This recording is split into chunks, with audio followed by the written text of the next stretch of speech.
If you're not feeling it, be honest. I'm dashing in the coupe and going Sonic speed. I gave you my all, tell me what else you need.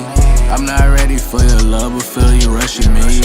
And my cup is running low, need you to fill it, please. I remember all those times it was a simple thing. Now I'm here all alone, reminiscing about what we could've been, I'm on the road, drinking, driving, swerving, I won't crash out. Got 12 on my ass down, still will chase the bag down. Hit the throttle, spaz out. These niggas crashing out, they living but they lashing out. They chasing paper now. Whoa, I can't crash out. I remember I was broke, I'm getting cash now. These lame-ass niggas talking shit don't make me lash out. Shit don't make me lash out. Ballin' like I'm Jordan, make it switch. Every time I talk, I'm making hits. Tripping daily, I feel like the shit. Yeah, I'm going, I can't reminisce. If you're not feeling it, be honest. I'm dashing in the coupe and going Sonic speed. I gave you my all, tell me what else you need. I'm not ready for your love, but feel you. Yo, what's good, y'all? Welcome back to another episode 21 of the Poneglyph Podcast, where we decode the world of One Piece and anime, one poneglyph at a time. I am your host, Jay, aka Milky Way Jay, here with my brother, my co-host, back at it again, Ja. What's up, man? Yo, what's up, brother? How you feeling today? Feeling good. We got some good stuff to cover. Yep. So on today's episode, we, of course, are diving into the latest anime world news. Got a few things to talk about. It wasn't a lot, but I think we can get some good conversation from some of the things I've seen. So I'm excited about that. And then we're going to dive straight into our Manga Mania segments where, we talk the latest One Piece chapters, and we will be reviewing last week's and this week's most latest chapters 11, 75, and 76. So jam-packed episode. That should be very, very exciting. If you're here with us live, make sure you leave a like, especially if you're coming back watching the VOD as well. That'll just help us get on them like-minded pages of the anime and One Piece fans. And if y'all are listening to us via audio, if y'all are on the go, at work, in the car, wherever y'all at, listen to us. We appreciate y'all. Give us a 5-star rating over there wherever y'all listening to us. And a fire review. We'll make sure to get back to you. And check out our socials as well. We got a lot going on. Been a little inactive with the posts, but they will be coming by the plenty. And our communities over there on the socials, they get active in the comments sometimes, man. Some debates definitely get sparked up. So go check us out over there, PNG Pod or Poneglyph Podcast on the socials as well. And get in the convo sometimes. So without further ado, let's dive straight into our anime world news. First things first, One Piece. We gotta get it out the way, man. We gotta get some of this stuff out the way. So huge milestone for One Piece and Oda on his manga. On the manga side of things, One Piece's manga has officially surpassed 600 million copies in circulation worldwide after 28 years, outpacing Superman's equivalent milestone achieved over 88 years, as verified by recent announcements. Crazy. It's Oda, insane. you officially on paper, Oda's a GOAT. Yeah, and I don't want to hear anything about, it's been 28 years, he's took 1,000 chapters to do it. I don't care. Keep all that noise over there, because in real, we're comparing it with the Supermans now. These have been going on since, the 30s? Stuff like that. Come on, man. You can't deny greatness and what the impact of One Piece and Oda has made on the world, man. It's a huge milestone nonetheless. We can't take it from them. We can't. So Not at all. I just want to throw this out there real quick. It's unrelated to the news real quick. yeah, go ahead. Last episode was a milestone in itself. I don't know if we really covered it. Episode 20. I'm hella proud. 20 episodes. We made it. Yeah, it's first milestone. Another little milestone down. I just want to keep it up throughout the year. A lot more to talk about and to go over and shit. So yeah, for sure. I was hyped about that. I seen that today. I was like, oh, I didn't even talk about it last week. I don't think, or the week before last. We didn't even talk about it. That's crazy to think about.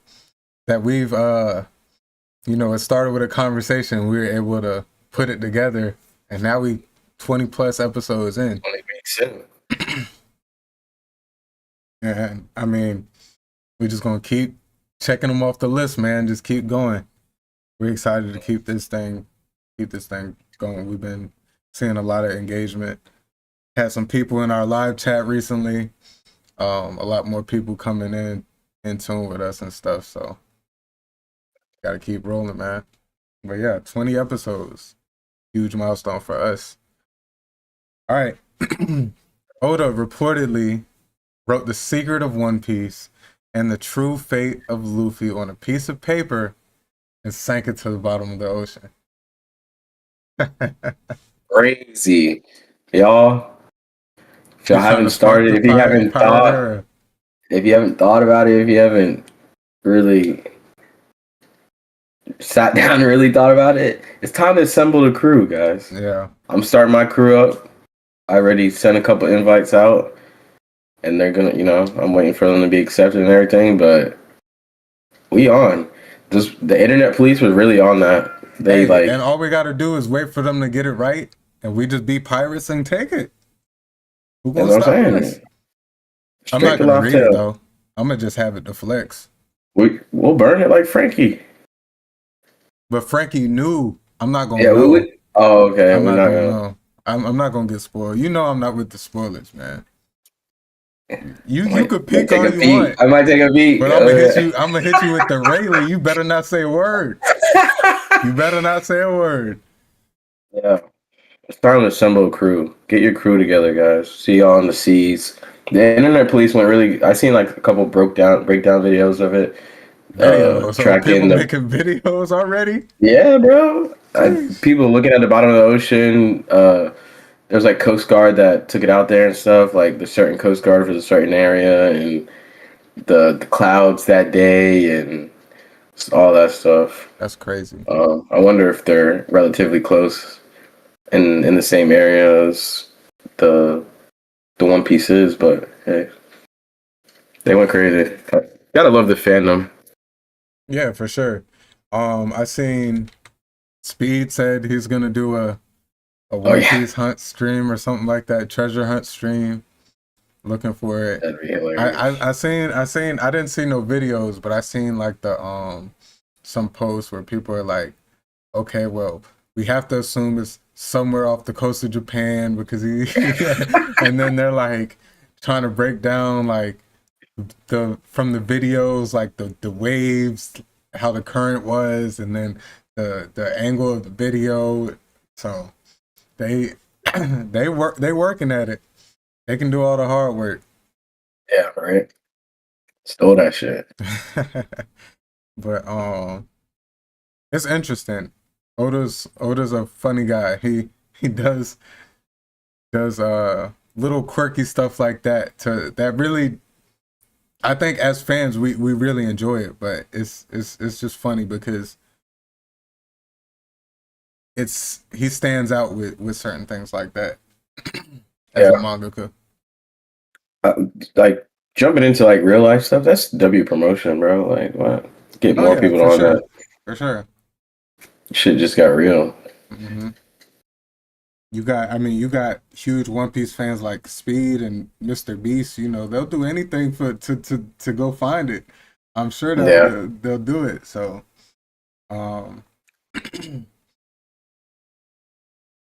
nonetheless, it's promo. Yeah. At this point, Speed's probably a couple more One Piece related things to having to sit down with Oda at this point. Hey, he's the only person who's approved to like watch it live. Mm-hmm. No filter, no nothing. as is. He be getting all the loopholes we have to go through. It's all good. We'll get there. We'll get there. They'll see how much we love it. No doubt. And what we could eventually bring to our community. That's the important part, I think. But all right.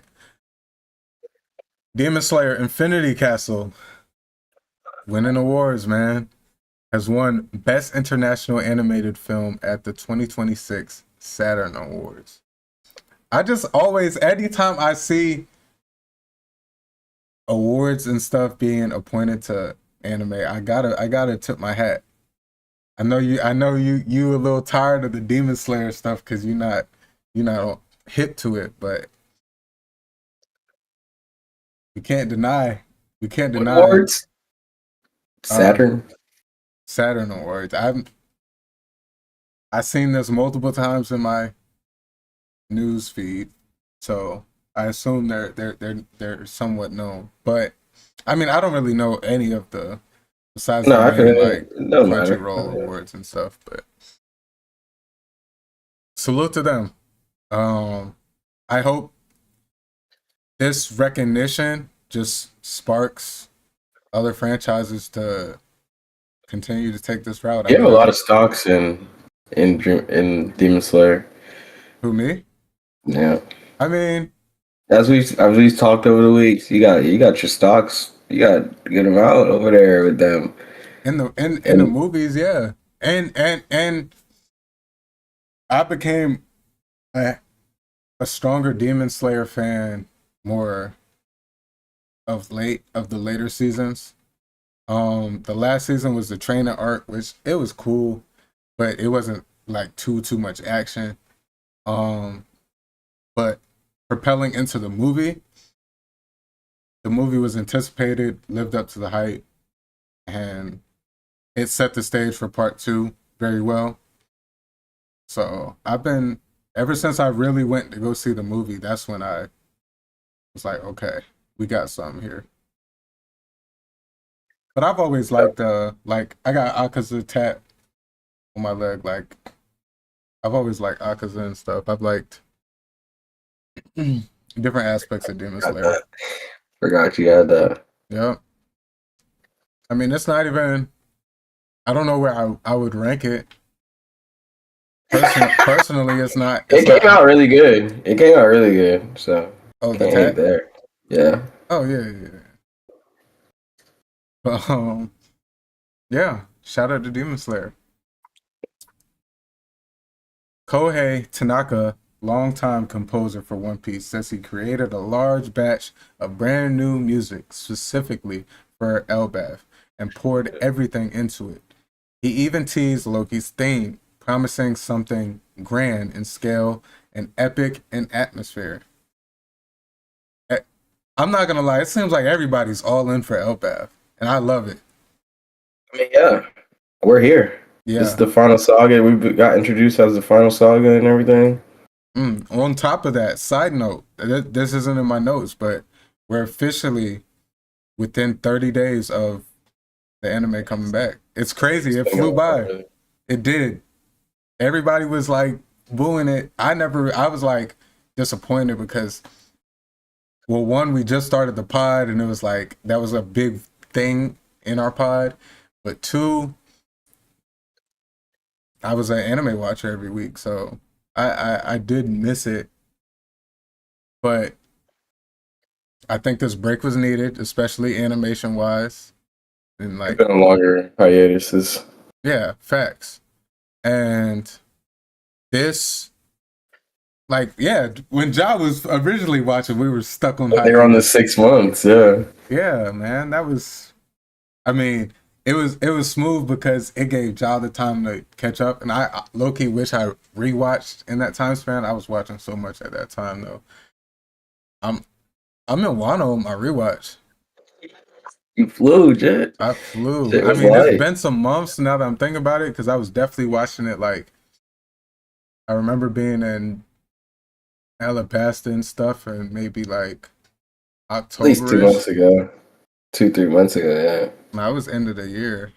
End of the year? Damn. Mm-hmm. 'Cause I'm trying to. I'm remembering who I was hanging around at the time, and I was still watching True. it. But I mean, there's been some pauses and stuff, but for the most part, like I've just been knocking it out. Got through most of it. Yeah, I just started Wano. He Luffy just knocked out. He slapped up that sumo wrestler. He's like the warden chief of that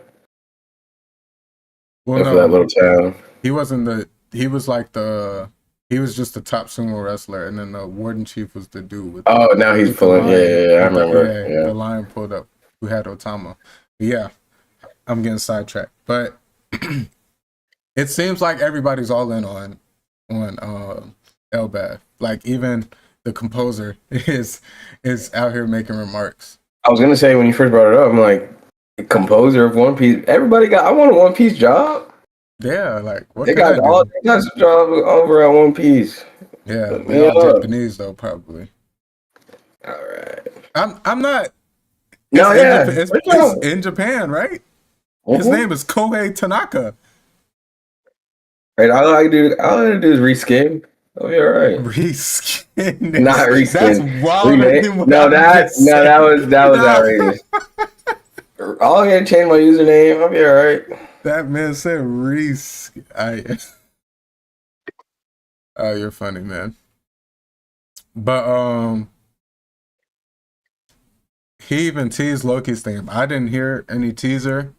Maybe I'll do some research on that. But because Loki's rising in my character, my top characters in terms of favorite characters. I won't say top characters, which he is in strength wise somewhere up there. I think. Oh, the anime is gonna be. I'm enjoying him as he is in manga right now. It's cool, but like I need a real introduction. I think once I get that, I'll be like really sold. I want to see everything looking up at Loki, like even some of the biggest, like we go and we see what island were they on fighting? Dorian Bragi. Little Garden. And like we're just like, yo, these are the biggest dudes. And then like I just want to see, because we progressively seen big creatures. Obviously we've seen Zunisha and stuff, but to be able to, I don't want the little ass Sunny down at the bottom of Zunisha. But I'm excited for Elbaf, man. Yeah. Couple weeks away. Couple episodes, we'll be back here reacting. It's gonna blow the internet up, bro. We may have to. Crunchyroll might crash. Definitely. I wouldn't expect anything less. Speaking of Crunchyroll, I got some bad allegations here. And we talked about the other thing with Crunchyroll the other day, right? Yeah, I'll bring it up. At the end of this, guy. Okay. Crunchyroll is facing a U.S. class action lawsuit for allegedly sharing users' private anime viewing data, including email addresses, device IDs, and watch episodes with marketing firm Braze without consent. Plaintiffs are seeking $2,500 per violation per user, which could total billions. I can go get my check. That's all I'm saying. How is they divvying this out? Bro, whoa, I didn't expect you to say something like that. Damn. Because my thought process when I see this, they say $2,500 per violation per user. So in your head, you're like, okay, $2,500 for Crunchyroll. Then it says, which could total billions. They gave out that much information It's easier than not. That's crazy. On top of the price going up monthly. Right, yeah, we did talk about that. They're Yeah, raising the price. That's probably why they got to fund their law firm to fight this lawsuit. they gonna make us pay for it again. Dang. They upping the price. That's why I got 35 people on using my Crunchyroll. I thought that's what you're gonna say. They're gonna they were cracking down. I was like, no, not Nah. Netflix again. Yeah, let's not give them any ideas. Yes. Next segment. Because if they want to make more money, that's a way to do it too. Netflix got me with it. I used to be on my homeboys till I moved out here. Then, Gotcha. Disney Yeah. Plus started doing it. I done on my parents' Disney Plus. I was using theirs for a while, and it like I would have to pretty much tell every time I got on. I would have to tell it that I'm away from home. Yeah. The other day I was going to watch some Star Wars, but I clicked it. It said you've used your away from home too much. You cannot not use it. I had to get my friend Disney Plus. Dang. But man, Crunchyroll, get it together. Y'all is falling apart, man. I'm considering taking my talents to somewhere else. Where? There's places. Then Trust we'll me. be real. Then I've done some research. we'll be on the seas pirating across the web, trying to find what we need to watch. I get old quick, bro. It do, but And don't let the pop-ups start happening, bro. Oh, right. Man. Netflix got One Piece though, don't it? Netflix got One Piece. Hey, Crunchyroll, get your stuff together. Right, I'm on Crunchyroll every night, man. That's what I'm saying. Me too. Some of them gems on there that can't be replaced. Exactly. Some of you can't watch nowhere else. I mean, except the seas. Except the seas. Facts. I'm not trying to get on the seas, man. Yeah, it is old. I got a couple homeboys who do that. I Now, believe though. it. I do too. I can't even get down like that. Happy 8th anniversary to two of the top new gen anime. Solo Leveling Manhwa came out on March 4th, 2018, and JJK Manga on March 5th, 2018. That's crazy. Yeah. I didn't realize that I thought Solo Leveling was like a 2019, 2020 manga. Mm-hmm. When did I have the first volume. 21. 21. It could have been. Mm-hmm. It could have been 21. I can't remember when I bought that. But I thought it was.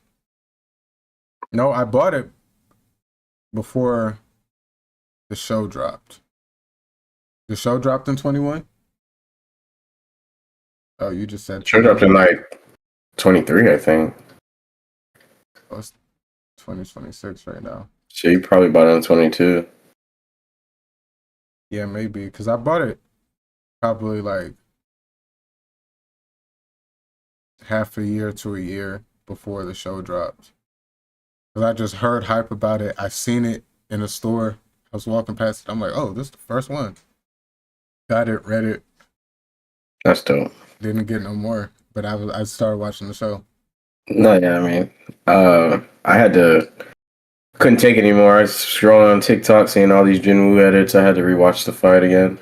The second season. Yeah. It was so good.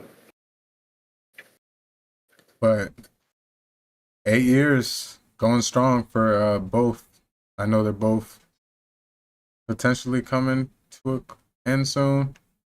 I'm not too sure about, well, people talk like Solo Leveling's almost done. It ended. The manga ended, right? I'm Or not is it ending? 100% sure. I I know believe it so. might be close, but don't quote me on that. I'm not 100% sure. But Yeah. Currently, we have a chicken coop, and currently one of the. Sorry, my mom just walked in and is feeding the chickens, and one got out. My stepdad had to chase it down and grab it just now. But anyway, they're going crazy out there.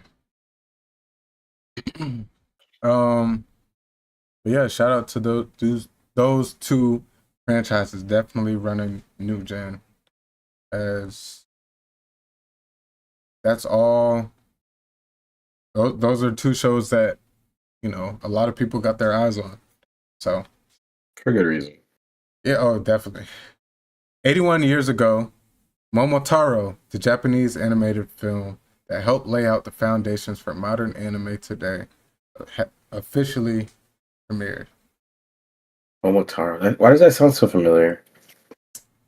I think they've redone something with Momotaro recently.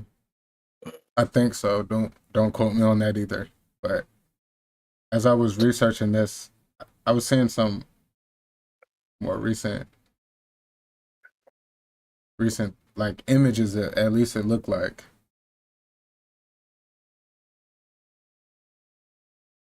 But You said 80 years? That's yeah, like the first form of anime or yeah, manga? it's the Or no, it's the first like full length animated film, okay. Japanese animated film. 80 That years. It's not bad. yeah. So definitely I wonder what the US one is. the How first long? animated. Yeah. Probably around the same time. Yeah, it probably is around the same time. I'm wondering what it could be. Like if it would be Oh anything yeah. that Ooh, we would they're know probably about. some Probably something we never heard of. princess or something. Princess. That Princess was a random pull. I wasn't thinking that. I was thinking like Disney early movies. That princess movies just came to my mind. Uh, Yeah, interesting. Um, the author of Inuyasha has publicly shared her perspective on the role of AI in creative mhm. work, drawing a clear distinction between AI output and human-driven manga creation. She states that AI as a system learns from what already exists, while true manga is defined by the act of creating something that did not exist before. She emphasized that storytelling and artistic expression are shaped by human emotion, intention, and lived experience elements that cannot be replicated through data-driven generation. I'm not gonna lie, I've been trying to. I know we've been talking about AI a lot in these world news and a lot of these creators and uh, authors and artists that have been discussing their stance on it. But this was probably the most well said one Yeah, yeah. She in my opinion. really laid it out there. Yeah. Um I've never been like on the side of AI in that aspect, Hmm. but if there was any type of division about stances on it, this should clear things up because Yeah. this is the truth about AI and trying to mix it with creative stuff. And the way she put it to where it's just taking stuff from what already exists because that's what AI doesn't have an original thought. It just is able to research everything very quickly and give you the best thing off of that. So it's going to have some sort of elements from different things. Whereas even if people do something along those lines, but it's more so inspired by something, but it's still original. It's still creative from a human element side, because you're able to put a real life experience into it. You're able to put a real emotion into it. At this point, I'm wondering, like, is it gonna slow down? Is it gonna stop? Or is this just gonna fully, like, yeah, there's gonna be division with true creativity, and then people who use AI to enhance their creativity, but like, where's the line really gonna be drawn? Or is it just gonna keep growing?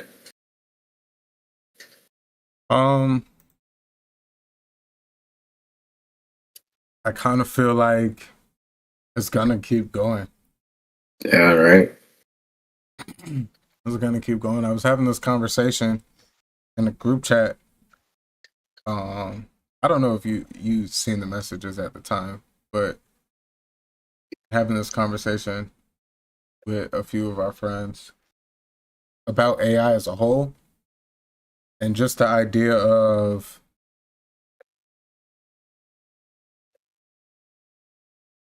we in our mid-20s we kind of got to experience every stage of technology thus far, like up until now. Once technology really started booming in the early 2000s, like obviously there was phones and stuff, TVs, movies, but like once technology really took that leap, we experienced every part of it. We've seen, you know, the evolution of a cell phone. We've seen the evolution of TVs, and how quickly AI has hopped on the scene and taken over is quicker than anything that we've seen thus far. And how great the leap is, bro. I remember the first phone my parents gave me for like emergencies was like like it wasn't even like a flip phone, but it was like just a small little brick. And it'll slide up. You had to hold the red button to power it on and stuff, bro. And it's like now I got cell phones everywhere, bro, and it's like, and any one of these things I could do whatever, bro. A lot. And just how quickly that's been in the timeline of, you know, technology as a whole, to AI coming on the scene a couple years ago, into, I mean, obviously it's been around for probably the past 10 years, we'll say. But like it's just been a very small, unaccessible thing. Now anyone can access it in the palm of your hands and almost do whatever with it, technology wise.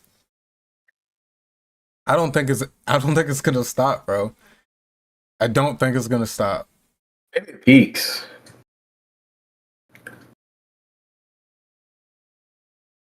I don't know. There's no way it can, intricate. because that's what we're seeing so far has been beyond most people's like idea of things. And even like versions of new phones and everything gets newer and newer too as well. Yeah, it's just I don't think it's any way to stop. The only way I think it's gonna stop, and I hate to even take this conversation in this direction, but I'm just being real. The only way I think it would stop is if which I really don't think, because we already do this as a world, but the amount of resources that go into AI is just out of this world. And the only way I could see that stopping is if we drive ourselves into a corner to where we're like using our last resources on it, and we're just like, okay, AI has to stop because we can't fuel it anymore. RAM is through the roof. I was just about to say that's the constant joke on social media. No, yes, but it's not even a joke. That's true. Everything PC related is going through the roof because all of that helps. Like, I don't even remember the specific stats, so I don't even want to. I'm not even going to say any numbers, but apparently for like one AI generated prompt uses like a certain amount of water, like fresh water, to like help fuel whatever crazy pool. That's what my brother works for, working on those machines, the chillers and things. Oh really? It's for AI building. Whoa, crazy. He gotta find a new. Killing us. We can't support that. We can't. And I'm really like, I'm not gonna lie, I'm really getting in tune with it as of late, and I'm gonna keep things anime related. I don't want to get too far off topic, but I have been like just learning more about the full extent of AI, and though I do think in some uses it can be a powerful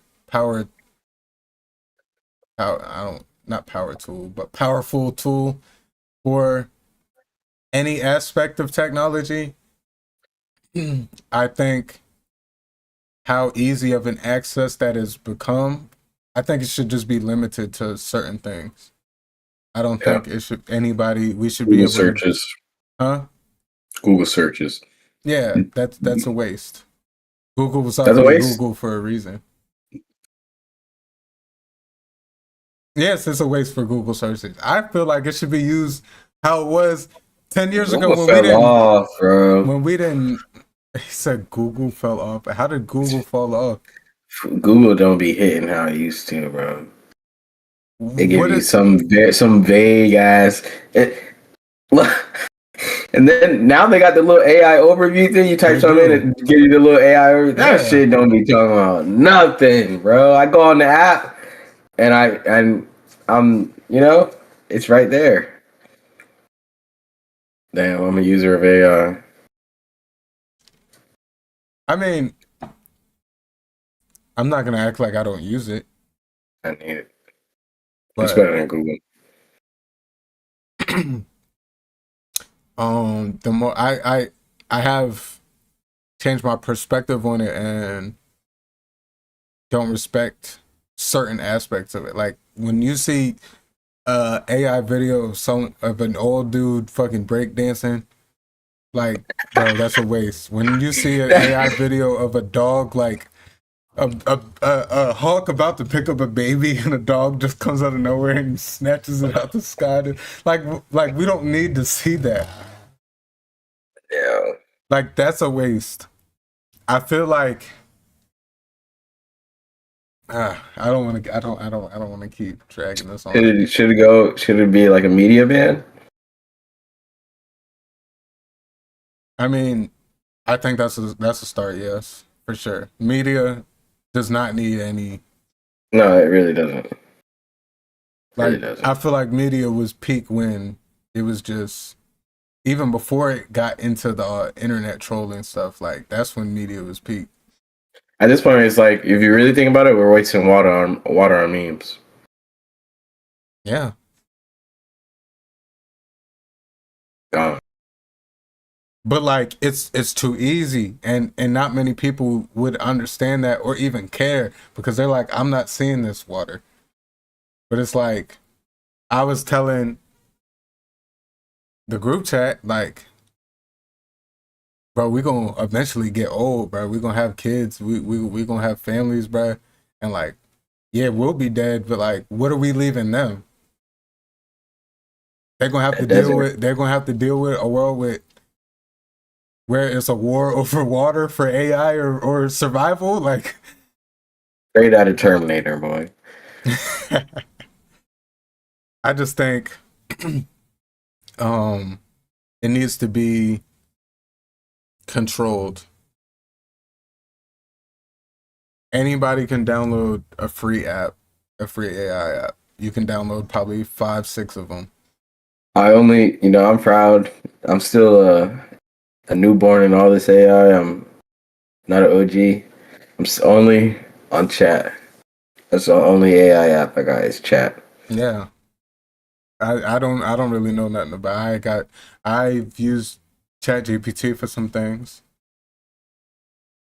Definitely, I That's the new have. Google. But that's it. That's it.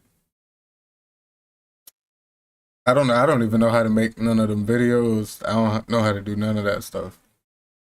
I But made some images, but it's all on chat. yeah, ChatGPT can generate an image stuff. Yeah, let's move on. Let's move on. Back to the good stuff. Back to the good stuff. Avatar Aang, The Last Airbender, has officially wrapped in production, taking place years after the events of The Last Airbender. The film will follow the series' main cast in their young adult years. I don't even want to ask where you're at because I'm sure you haven't finished it. I'm still You still in the in like the water, Earth Village or something. Oh, you're okay. You progressed. You're out of water. I've been out of water. Bro, I didn't know you kept watching. I thought I watched not too much. They had to like go check the Earth and brothers out, and they haven't like found them yet. They found the lemurs and stuff. Earth Brothers. I was gonna say the other word, but I censored myself. Okay. You, I don't you know. s- I don't know Even specifically. the lemurs around and everything. He just found the lemurs, and they're like going all crazy and stuff. I forgot what they do. I need to. I'm not locked. I've been watching like a lot of stuff. I've been hopping around. You got to tap into that Avatar. Showski. But yeah, I'm excited. I don't think there's any news of release dates or anything, but they say it's wrapped in production. So excited to hear that. And excited to see it's been some years since The Last Airbender. So to see it in a movie form would definitely be cool. Hopefully they don't tarnish the name. Yeah, just what you need, right? I don't think they will, though. I don't think they will. I think it's a lot of the OG creators and stuff taking part in making this, so got high hopes.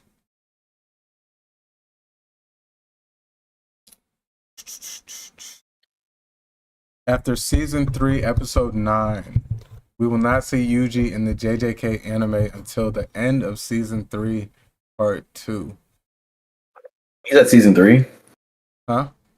He's at season 3. He Mhm. dips. No, Dang. we're in season 3 now, so after episode 9, we're not gonna see him till the end. That's of 2 part episodes 2. away. And we pretty much next part we won't see him till the Dang. end. Of the season. Yeah. Of the show. Yeah, both. I think. It ends. It doesn't end this. It doesn't.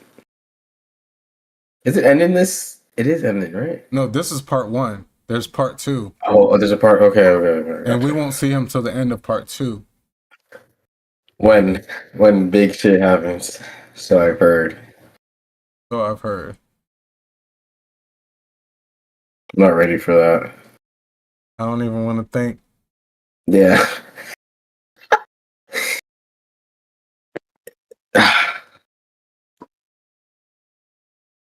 But It's been real. It's been so real. I love JJK. it's great. I remember it came out right in the beginning when I first started anime, and I'll forever love that show for sure. What, like 2019, Something right there. 2020? It is a great starter anime too, in my opinion. You think so? I wouldn't say Yeah. so. No? Nah. Getting into anime? That's a banger in my eyes. It's a banger. Go watch JJK. That's light. It's so light, I feel like. It's confusing for starter. So if the power system is so advanced where you think it's not that advanced. For beginning anime, yes. It's curse techniques are confusing to understand what I think honestly, I mean, in my eyes, Hunter x Hunter is a little bit more advanced than, and I consider Hunter x Hunter a starter anime. I don't think Hunter x Hunter. It walks you right through the ability, the learning of that being able to use man. Bro, it's so, bro. If you can't, come on, bro. We literally are.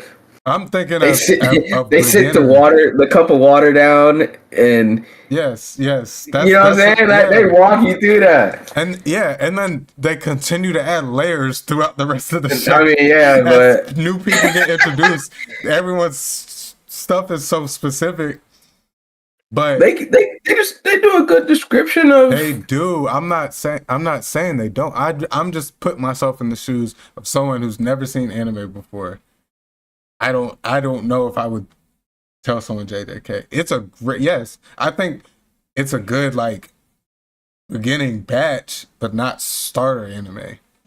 I would not say the first thing you watch is JJK. I don't think I would tell anyone that. I feel like if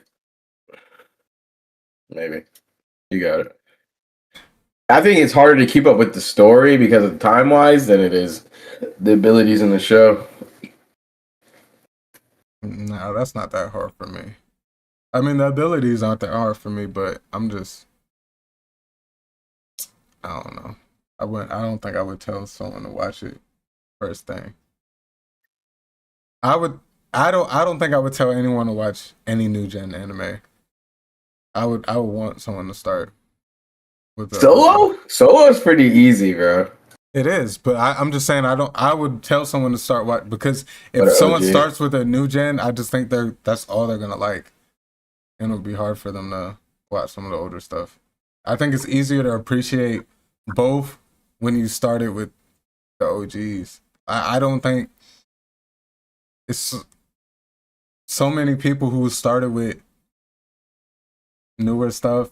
Like I can't talk any classics with them.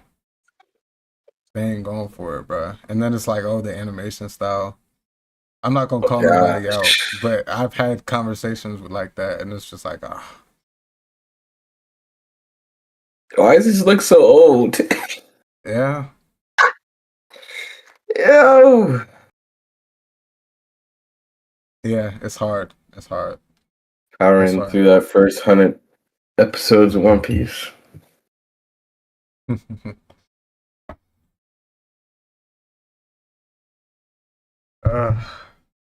I could go on and on. Especially now that you brought up One Piece, but I'm not even gonna do it. I'm not even gonna do it. Just having conversations with people, it's like talking to this wall right here. Like this.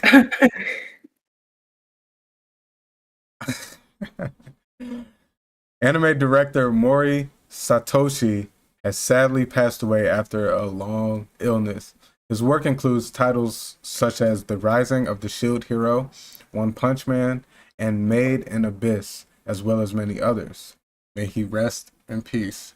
Rest in peace. I just started that Shield Rising show. of the Shield Hero? Yeah, it's cool. I like it. I got a suggestion off TikTok, but it's cool. Bro, I would have thought you had watched it before. Just because of what type of anime it is. No, yeah, I filtered it out. I was like, oh, I see what this is. I instantly from TikTok had a little discussion with chat about the show and everything. I was like, oh, this is similar. Yeah. Do it on it. I watched the first couple of episodes. Pretty decent. Yeah. I like the Rising of the Shield Hero. Still going strong. And I believe he had works in the early One Punch Man, so definitely snap with all that as well. Rest in peace. I'm not too familiar with Made in Abyss and some of his other works, but definitely rest in peace to him. He's definitely, I'm sure, changed a lot of people's lives with his work.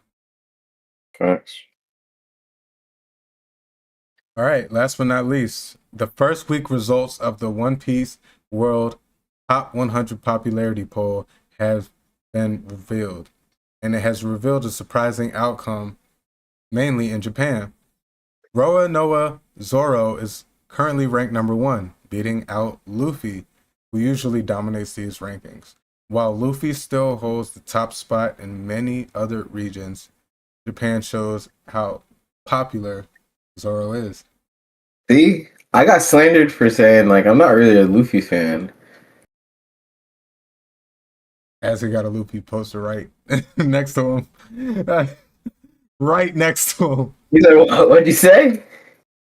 Hey, he not a cam. He wasn't a cam before. Hey, what'd you say? I got my boy right here with me. Yes, sir. I'm more of a Luffy fan than Zoro. What? Yeah, I love Luffy. I love Based on Luffy. what you said earlier, I thought that was switched around. I really like Zoro. But you really like Zoro, but I love Luffy, bro. I love Luffy. Bro. I hated him. I hated him for so long. Luffy? I only really liked him until the time skip. I was like, oh damn, bro. Pat on the back. Man, sorry that happened to you. He got sympathy out of you, bro. No, for sure. Nah, Luffy, bro. There's so many times where I'm reading or I'm watching. I'm just smiling, bro. I can't even hold it in. When Luffy does something, I'm just smiling, bro. Like when he yells at his friends, bro. When he gets mad, bro. Everything he does, bro. I'm just like, damn, bro. I fuck with you, bro. He be giving speeches that be get me. Hey, he was so annoying for so long for me, bro. What about him though? Just his whole attitude. I don't know. Like not locking in when I need him to lock in. That's like, bro, I can't even message you, bro. Take this serious, please.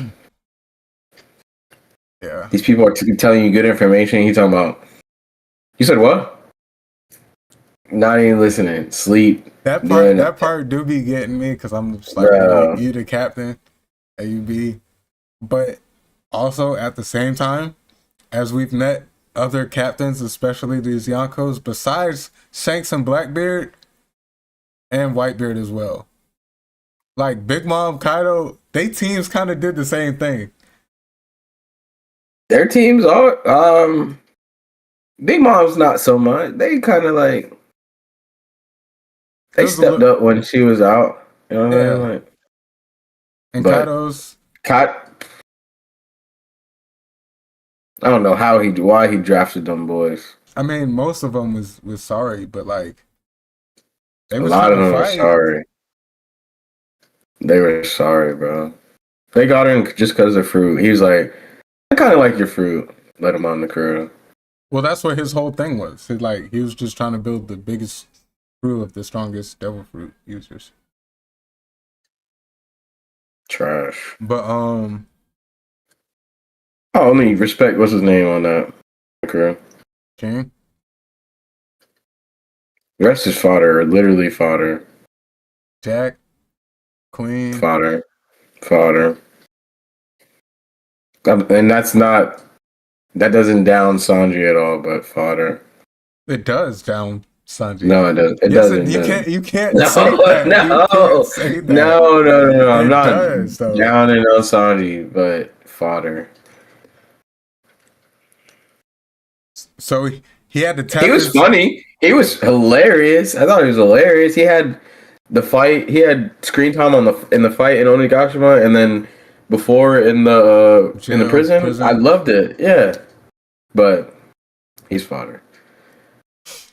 Well, yeah, I like Luffy a little bit more than Zoro. I mean, for me, it's Jinbei, Luffy, Zoro on the crew for me. Like out of my favorites. I mean,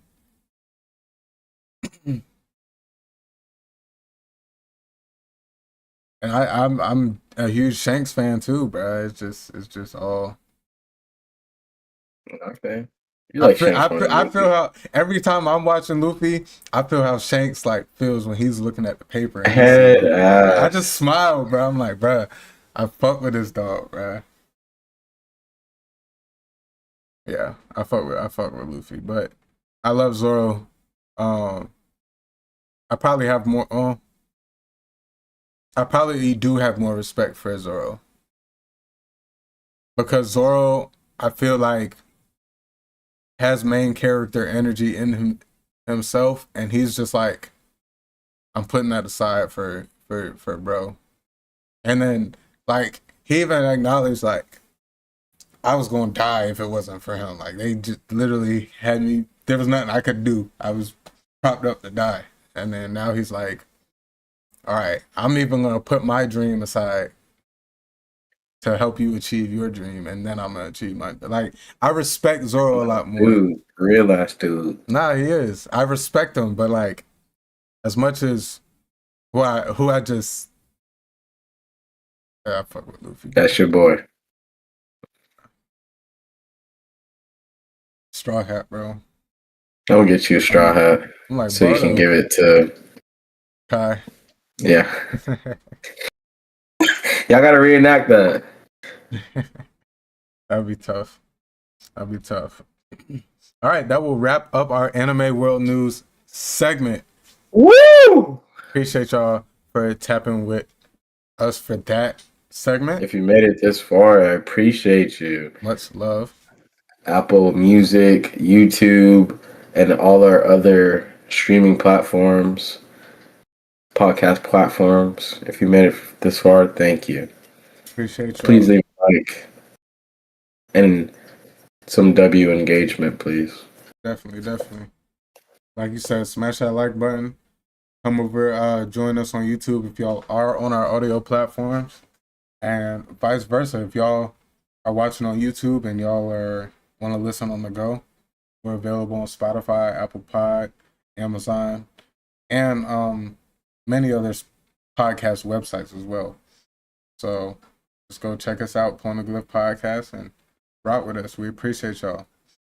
All right, let's roll into our final segment of today. We will be going into Manga Mania.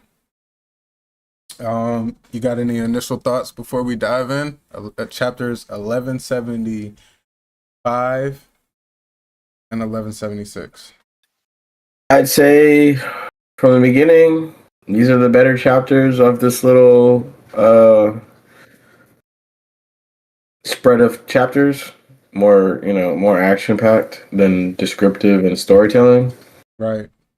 So I'm just lit to get into it. Got a couple, not sure. too much, but I got a couple things throughout the chapter that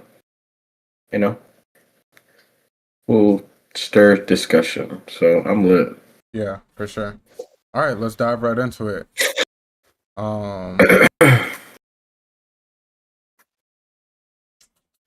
right, chapter 1175, titled Nidhogger. So in this cover story, we have a reader request. And this reader request is by Raminaru. And it says, Sabo with koala babies hanging all over him. And it's pretty much that is Sabo with some baby koalas, and koala chilling with an adult koala. Any thoughts on that? I didn't really think about it. End of series, Sabo and Koala, I shipped them. Yeah, I mean I feel like that's the only woman that we've seen Sabo like close with. Yeah. Besides, I mean, we know he's cool with Robin and stuff. But... Yeah. I seen the adult koala. I was like, I know him from somewhere. Hunter x Hunter, I think, right? Yeah. Yeah. He got the shirt on and everything. Yeah, I was like, what? That's him. But yeah, that's really all I had. Yeah, I didn't really have too much either. Koala's hat Mm, and glasses. She wears those in the store. I forgot where she's from. She's the little girl that got bullied by Damn. Don't forget, John. I don't know. She had a backstory? Yeah. What was that?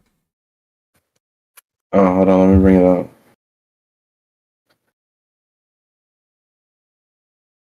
I don't remember no koala backstory. Damn, I'm sorry, koala, if I ain't pay attention. Cause we only seen her in Dressrosa and the Reverie. Not too much of a backstory, but who was it?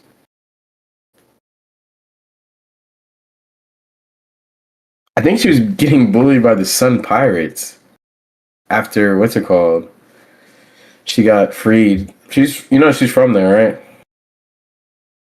No, I didn't know. When Fisher Tiger freed the slaves. I didn't know.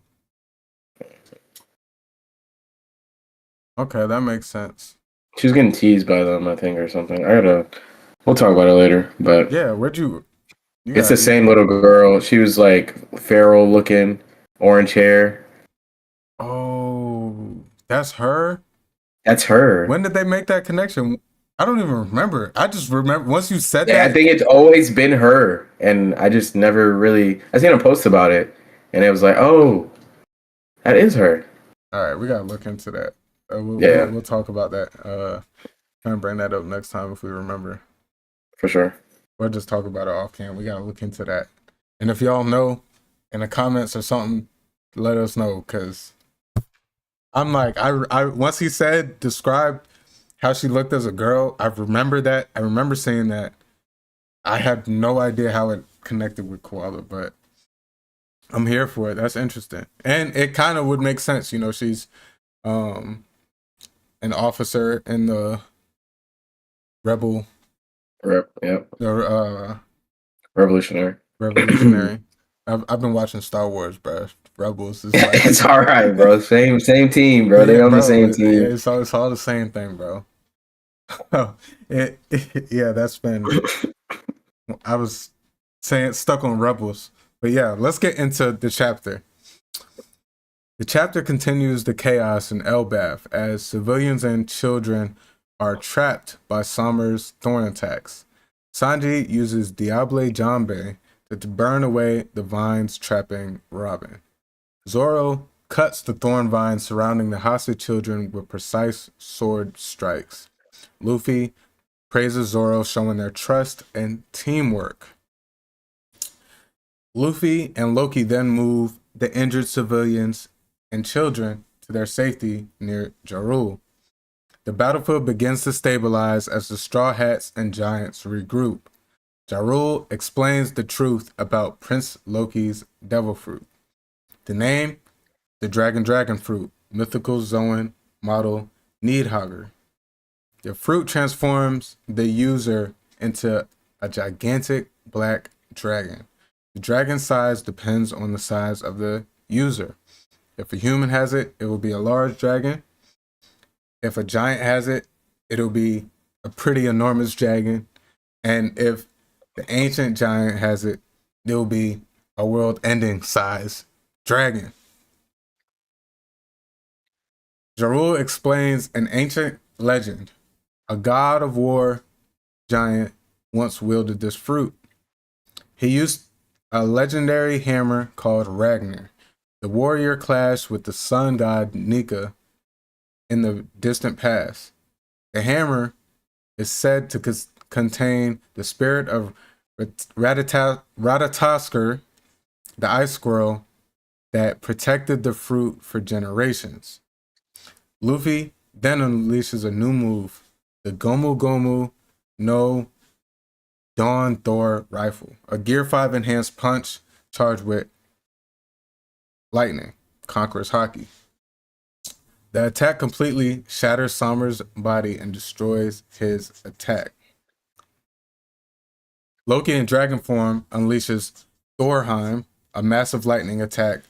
The blast destroys most of the dream monsters created by the Holy Knights. The chapter ends in Marigua, where Emu senses Loki's Needhogger power. Emu reacts in shock, realizing that the legendary dragon fruit has resurfaced in Elbaf. All right, Ja, let's break it down. Break it down. First page. I'm sorry, this is on my mind right now. I just gotta get it off. The Momotaro thing we were talking about earlier. Mm-hmm. I think the relation I was thinking about is they also have an Onigashima in that show or whatever it is. Oh, really? And yeah, so I just that's what it was. But anyways, first page. Summer's ability got dealt with super quick by Sanji, Diamble Jambe. For a minute there, I didn't know what was going to be the weakness for it. Either you have to defeat the user, or he would be able to like. It was like a hostage situation for a minute there, and I didn't think it would be able to, be dealt with that quickly. Yeah. Coming to find out more and more as each chapter comes out, the Holy Knights are just fodder in my eyes. No, even I though agree. It's no.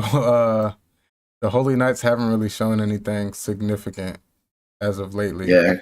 Besides, I mean, even the Gorosei too. They just have Hacks Devil Fruits with invincibility. Like factors, and they abuse that.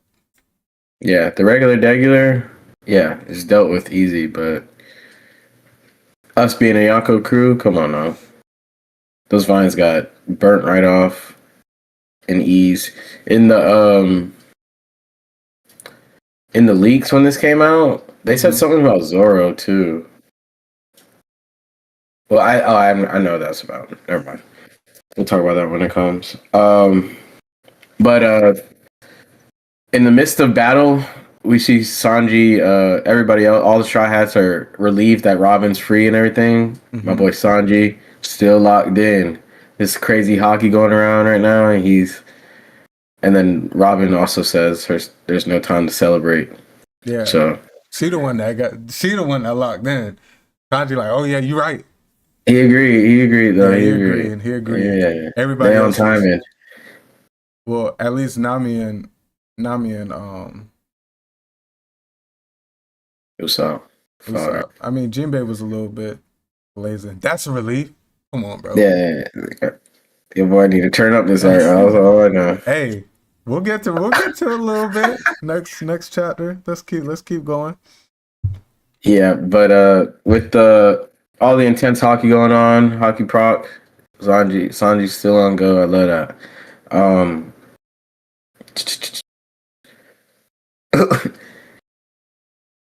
So we get Loki after saving the giant children and their families or whatever. Mm-hmm.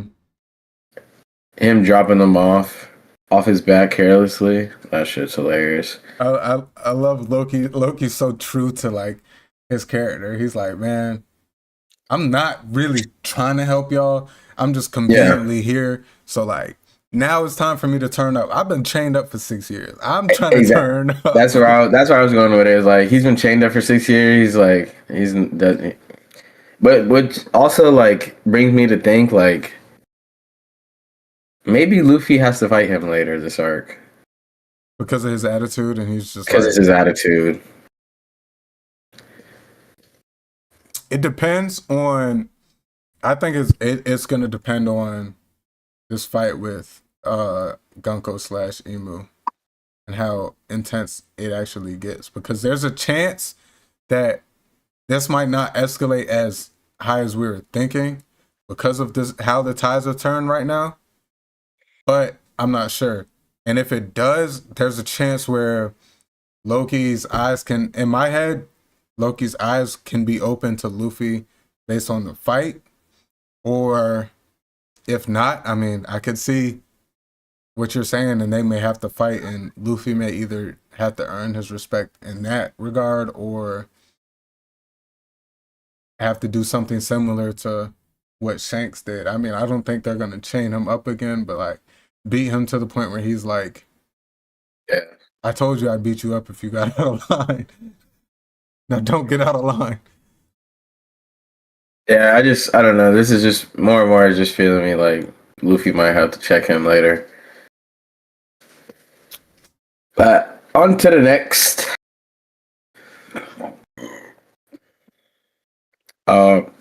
Jeez.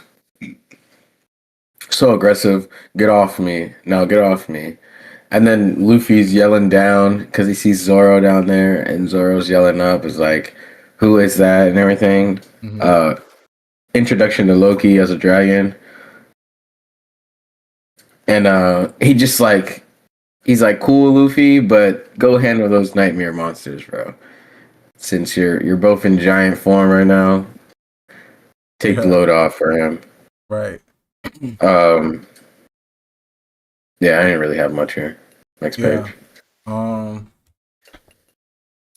trying to think if I had anything specific. More and more as Oda keeps drawing Loki, it's like it's still reminiscent of that purple dragon that he or Vegapunk's pet. The spikes are more prominent here and stuff. Yeah, it's interesting. I've seen some talks, and I know we've talked a little bit about what the world government was potentially trying to do. Yeah. Yeah, I didn't really have too much for this page either.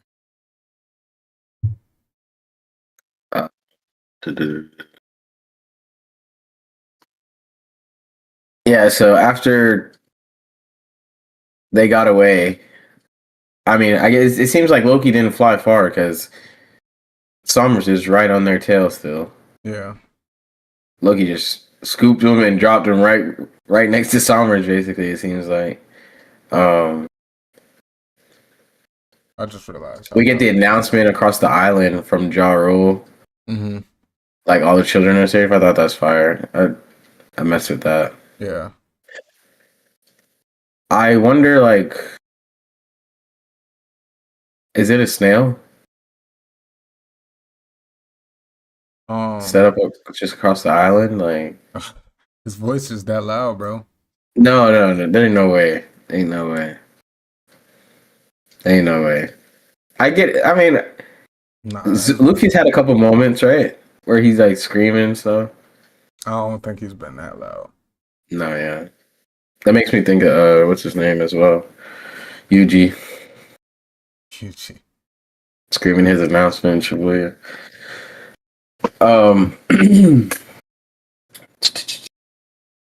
Yeah, Summers follows the kids to finish the job, but is countered utterly quickly / defeated / quick drop / quick scoped. One shot. And one shot by Luffy. And the praise that Luffy gives Zoro, I love that. With the Dawn Thor rifle. This is also the move, well, not the same move, but evolved from the move that he used on Saturn on Egghead. Mm-hmm. Dawn rifle, but with the fire, I think that was the one it had last time. But Luffy grabbing the lightning bolt out the sky, I know they're gonna go stupid with the animation on that, dude. It's gonna go crazy. And the fucking the scope thing, the scope animation, bro. W. I really liked just the aspect of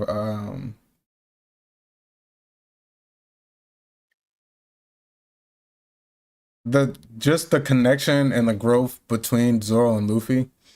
How they're kind of, we seen in the beginning of the chapter, he didn't even have to like finish. Zoro was just like, is that? And then Luffy's like, yeah, it's Loki. And then now, you know, they pretty much pass off the kids, and Zoro's just like, all right, now y'all going to do that. And it's just kind of flowing so naturally and so smoothly here. And Yeah. it's just what you expect from a Yonko in his first commander. And Facts. seeing the way that Luffy was just able to step in and just, it just shows the real strength of a Yonko, bro. And like the heights that Luffy's climbed to. If we're being real, honestly, the crew operates better when Sanji protects the rest and Zoro goes out and helps with Luffy a little bit. This is not downplaying Sanji. I love Sanji, but there's two girls on the crew. He will never stand for them getting hurt. Mm-hmm. And then we got a Warlord and Chopper and Usopp. Zoro promised Robin that he will never let her get hurt again. So I mean, but like I agree with you. I see what you mean. And to add to that, that's kind of Sanji's role always. I mean, I'm thinking about, I'm in my rewatch when they just got the Wano, and it's like he grabbed Carrot, he grabbed Nami, and then Chopper's like, hey, can I come too? And he's like, of course. Like, well, at first he's like, nah. Then he's like, I'm just messing with you. Like, yeah. He's like, of course. Like, I got you, Chopper. So it's kind of like, and we know Jinbei is gonna play that role too. So, I mean, even Brook as well. But that's just kind of their adopted roles, and I hate to group Sanji with that, but it's what he embodies with being the woman lover that he is. So I mean, obviously his mind goes first to Nami and Robin all the time. But when we do see Sanji as a character, like, he cares more. Zoro's always been the one who's like, I'm not gonna let the innocent and the weak be hurt in front of me, but if they got strength, they gotta fight. Like, he's like, I'm not gonna not let you. The bigger threat ahead of us, we gotta take, Yeah. So I'm more like, I'll protect the weak and the innocent, and same with Luffy. They kind of share that mindset of, if you are strong or you want to be strong, you're gonna have to prove that and be strong in one way, shape, or form. You can't, I'm not gonna go out of my way to protect you, but I will protect the people who can't do that for themselves. And so I like that aspect, and that's kind of, I don't want it to be like that. Hopefully I want the crew as a whole to be able to hold their own, to where Sanji can take that left wing a little bit more, I won't say seriously, because I'm not saying he doesn't take it seriously, but take that role a little bit to where he's more of a offensive instead of a defensive type guy. All this animated is gonna be beautiful. Like, he gets shredded up. Yeah, Oda was in his bag. Go back. You gotta go back. I'm sorry. Oda was in his bag drawing this, bro. Absolutely in his bag. This required a break week? Yes, it did. Right? We got a break week for this, right? We get a break week. We did this one. Dang. We get a break week after this week. Like, next week. Okay, yeah. So this was the 3 span. This was 2 weeks ago. Okay, yeah. Where am I? Uh,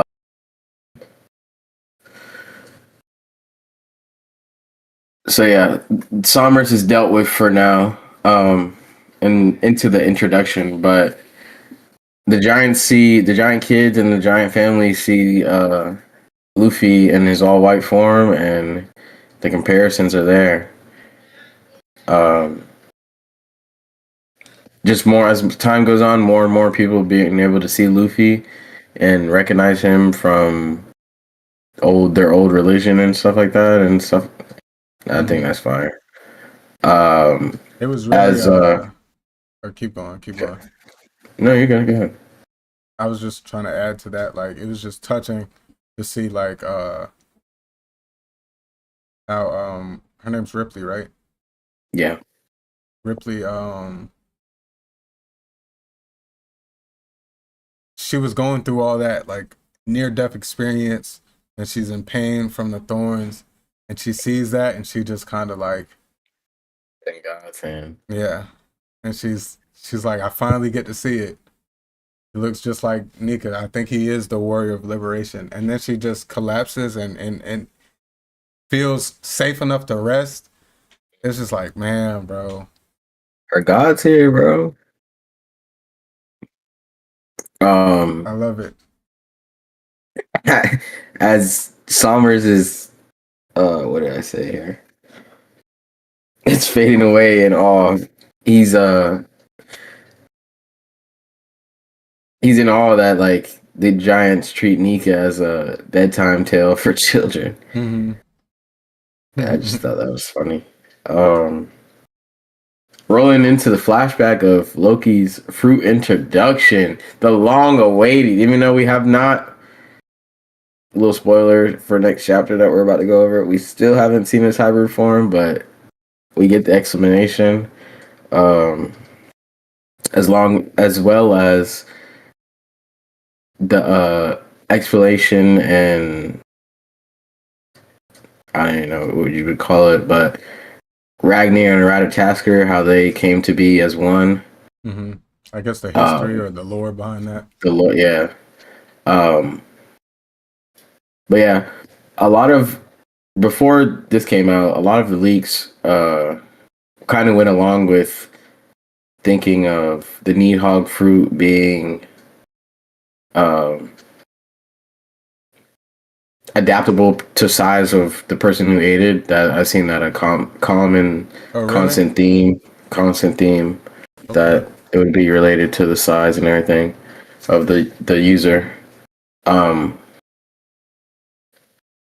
Oda, we talked about last. We talked. Was that last week? Yeah, we talked last week about how Oda might feel of people like predicting the fruit and everything. He did add it. He did change the name up a little bit. I feel like in the mythology is just Needhog, and he threw an R on the back of it, so he got a little his own little twist to it.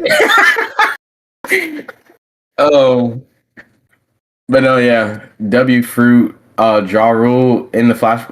This is all in a flashback, but Gabon right after Harold's death. I just think that's fire. Mm-hmm. They did like getting the lore from the oldest man in the world at this point, honestly, besides Zunisha and maybe the owl that lives in Elbaf in the library. Yeah. This is the oldest. And maybe we don't know how old Emo and Nagorase are. Yeah, we don't. Yeah, but yeah, he's at least top 5 in the verse. Oldest, yeah, for sure. Can tell a story for sure. I want to learn more about this combination of Ratatoskr and the hammer, because it seems like the will of the god of war went into a squirrel, or I'm still kind of mixed up there. Yeah. I just wonder, like, how does this hammer turn, like, you know what I'm saying? Yeah. At this point, I don't think it's a fruit anymore. But without its master, Ratatoskr chose to inhabit his weapon and waits for its owner to return. Yeah, I'm interested to learn more about that and to have more of an explanation. Hopefully, we can get more of an explanation. Oh, it seems all I meant to have the still. SBF in the anime world news. I completely missed that. We'll talk about it. Sorry, we'll talk about it. We got break week next week. We'll talk about it. But it still seems all will based, so I still I'm still messing with it in that sense of the things. But it doesn't seem like it's gonna be a fruit. Which would have been cool, like you get the mythical user of the fruit, and then you get a mythical weapon type of thing going on that still all up in the air of how that even works with the themes of Shamrock having his and potentially Shanks. I've heard some stuff there. His sword being named Griffin, and the attack he did on Kid was like a griffin type of looking animal. Constant themes of how the hell did Shanks fight Kaido off real quick and then get to Marineford that quick. Say he flew with his sword or some shit like that. Interesting. But yeah, that's all I really got for this part. Okay, yeah. I just thought it was interesting, the explanation of the fruit. I didn't really hear too much of the talks about people wondering or saying the size is going to be comparable to whoever eats it. But I do like that aspect and idea of it. When I'm looking at it, it's crazy to think that if a human ate it, it would still be like pretty much the same size as Loki, regular giant form. But yeah, I do think that's cool, and I guess that's an actual mythical aspect to it, or not mythical. I guess like in the actual, what is it, Norse mythology, that Needhogger, his size is comparable to whatever it may be. I'm not sure. I'm not versed in all that, but I do think that aspect is interesting, and it's cool. Like I was telling you when we were talking the other day, I do like the aspect that we got to see it at its max, or we get to see it at its max. Yeah. We get to see the fact that Loki was the one to consume it, because there's not many people with ancient giant blood in the verse at all. So we're able to see it at its maxed out form, and Loki being a Conqueror's hockey user and stuff like that. And with Ragnar as a weapon too, I just think that it's clean. It's clean as hell, and I'm excited. And like you said, I'm interested to learn about Ragnar, and I'm definitely interested ever since we seen Harold die. I've been interested on that hybrid form. That was the first thing I said. Like, I wonder what this hybrid form looks like. So yeah, not you're good here. You don't have to go back, but I'm coming to believe this is one of the fruit that Rox wanted Harold to eat for sure. Oh yeah. Now you definitely see why yeah, Rock specifically wanted Harold to eat that. Yo, if he had, bro. And I also want to know if he knows if he has this knowledge, how. That's like, I think he definitely had that knowledge. So because he said I want Harold to eat it, I think it's no doubt in my mind. Yo, who told him that story about Nihog, bro? Bro, somebody told him 14 years that. Before God Valley, this man was in the flower room. I'm not surprised at anything Rox knows. Bro, we need to. The man marked by flames got to be the one who told Rox everything. Man. Gotta be. I'm excited to see all this animated, bro. What?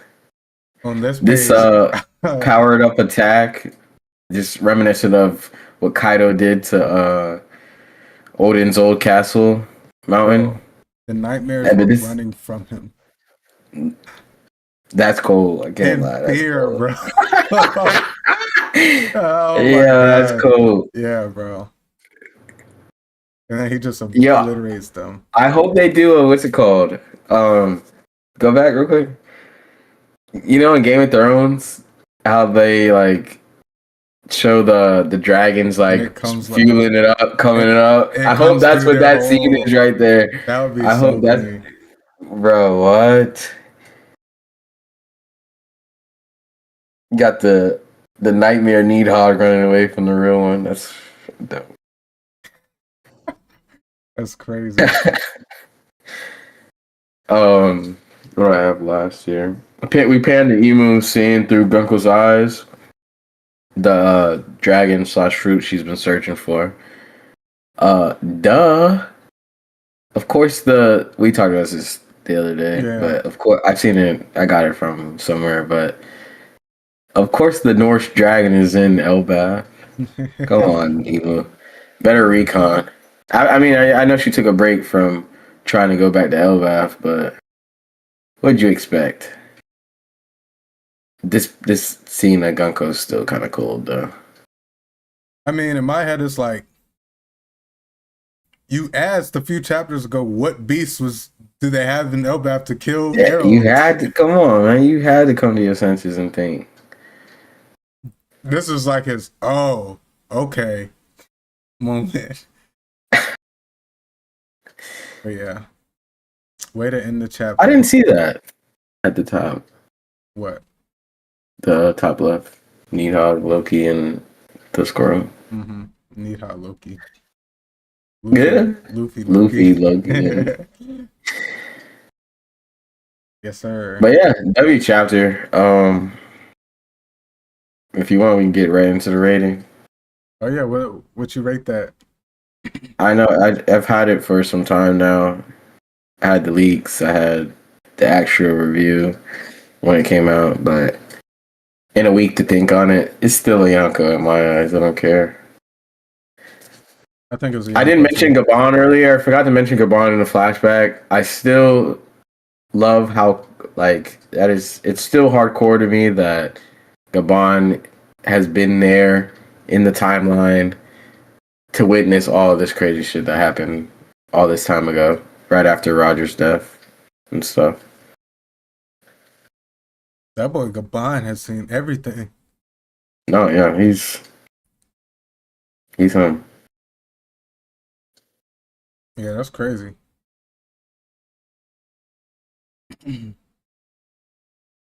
Interesting. Good chapter. I think it's a Yonko as well. Oops. I was reading. Oh, he's reading. Got him. Caught me. I read.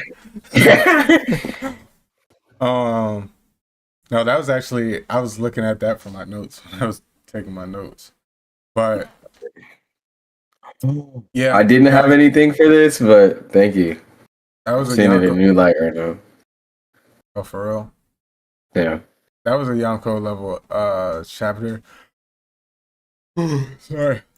That was a Yonko chapter for me as well. I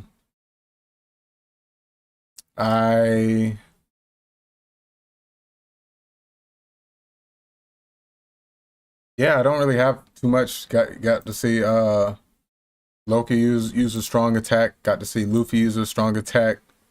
Everyone's grouping back up, getting back on their stuff. Robin's free. So really from the jump, and the kids got saved from the jump. It was a Yonko level chapter, and it's really setting up for now. We're done defending. Now it's time to box. So let's dive straight into chapter 1176, titled With Pride. So on this cover page, we have a color spread showing a new version of the classic volume 12 cover featuring the Straw Hats. You said you got something. What's up? Talk to me. Top left, bro. You Top see left. it, bro. That cross of gold. Huh? Top left, that cross of gold by the skull. Right below the skull. Cross of gold right below the skull. Oh, I'm thinking top left in the picture wise. Top left in Is it this, not? well, in this frame, yes, but like I'm looking at it top left, Oh, no, my bad. like straight Yeah, up yeah. and down. That Mihawk, reminds it me looks of like Mihawk's yeah, sword. Yoru or whatever it's Yaru, called. Yaru. And also something like that. Yoru, yeah, something like that. And also the cross in Kuma's church looks just like it. Is it crazy? This is good time to talk about it. Is it crazy that I feel like once we get to a point here, I want to see some Oda pan to the world, see what Recent? somebody else is doing. Yeah, Is it weird? is it crazy? Like we're at this point right now, and I feel like I need to see something else going on in the world. No, because I was in God Valley talking about some. Damn, I'm excited to see what's going on current Elbath. But like I mean, yeah, it's all like, hype, but I was so tapped into God Valley. So like I feel like no, like especially right now to see what Blackbeard's doing, to see what Cross Guild is doing, to see what the Marines. I mean, we know the revolutionaries supposedly attacked Marijua, like pretty much right when this was going on because Shamrock had to leave. Shamrock was in Elbath, then they called him away because they're like the revolutionaries attacked. Like I'm trying to see some of that too. Like the revolutionaries finally making a move. confirmed? Huh? Is that confirmed? Yeah, that's the whole reason Shamrock left.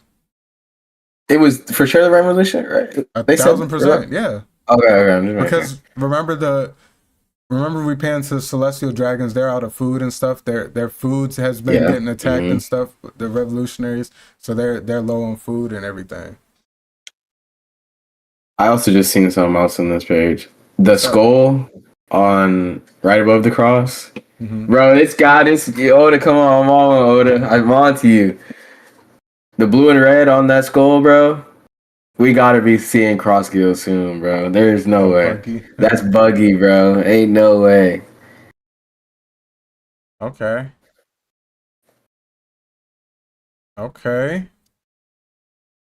I like it though. Yeah. Yeah, that's really all I got for this. And maybe the Straw Hat's about to get rich after what's it called? Elbath. Seagulls, maybe Sengoku joins the crew. Oh, I'm so.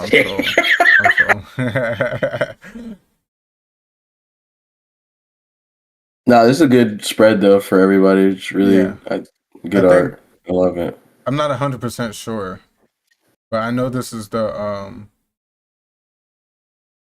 and it says a new version of the classic Volume 12 cover. So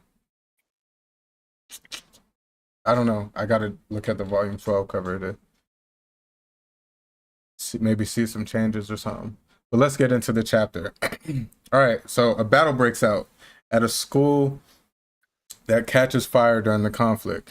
Nami and Zu attempt to put out the flames, but a dream monster ends up defeating Zeus.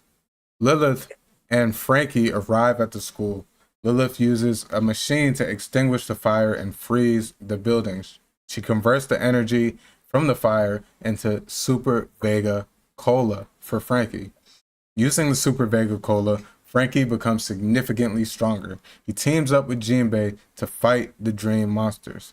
Killingham insults Jinbei for being a fish man, saying he's glad he wears a helmet so he doesn't breathe the same air. Sanji immediately responds by kicking Killingham so hard that the helmet shatters. Dory and Bragi briefly regain control of themselves despite being under the influence of Domi Reversi. They decide to kill each other rather than fight the enemy or fight for the enemy. When they attempt to kill each other, the Domi Reversi control suddenly disappears. This hints that the control may be broken under certain conditions. The chapter ends with Dory, Bragi, Hasrudin, Stanson, and Zoro getting ready to take out the remainder of the Domi Reversi giants. You said what? 6, my bad. I had to take that. Oh, you good. You finished? Yeah. It was short. I just briefly went over all this stuff so we can get into the breakdown. Hell yeah. Let me start by saying Frankie upscale. Who would have thought? Now Frankie's getting his turn, boy. Okay. I'm mad I didn't say anything before because once Frankie, last chapter review, in my head I was wondering what Frankie's up to. Then I remembered, oh yeah, he's with Lilith and stuff.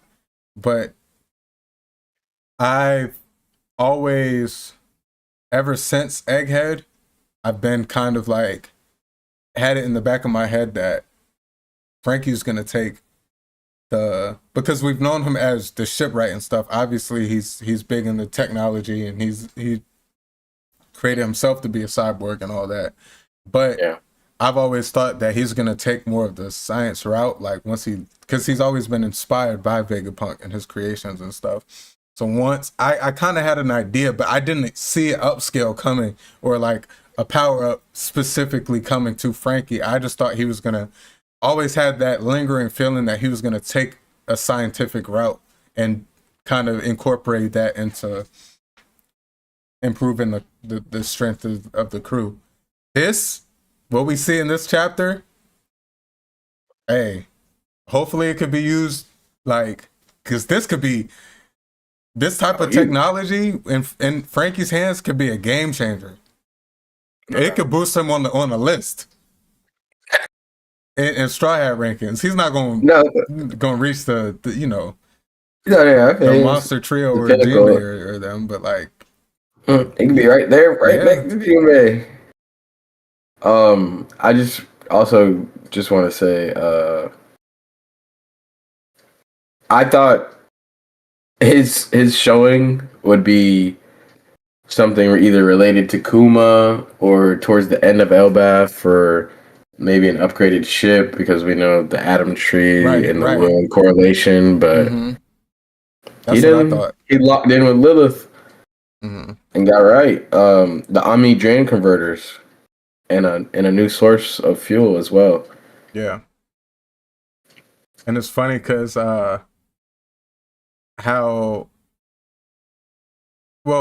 we seen in Egghead how amazed at that Vegapunk was that Frankie was able to use his technology in that way, especially such as what Vegapunk almost considered it because of his advancements and stuff, like outdated. Like he used old Vegapunk stuff to create. So like he always he always took an interest to that.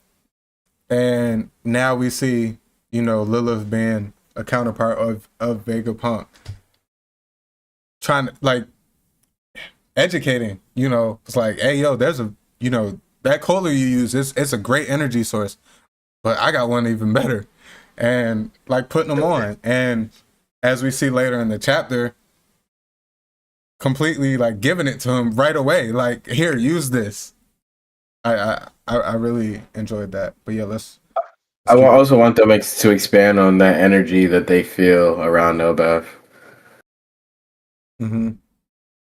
But yeah, that's really all I got for that.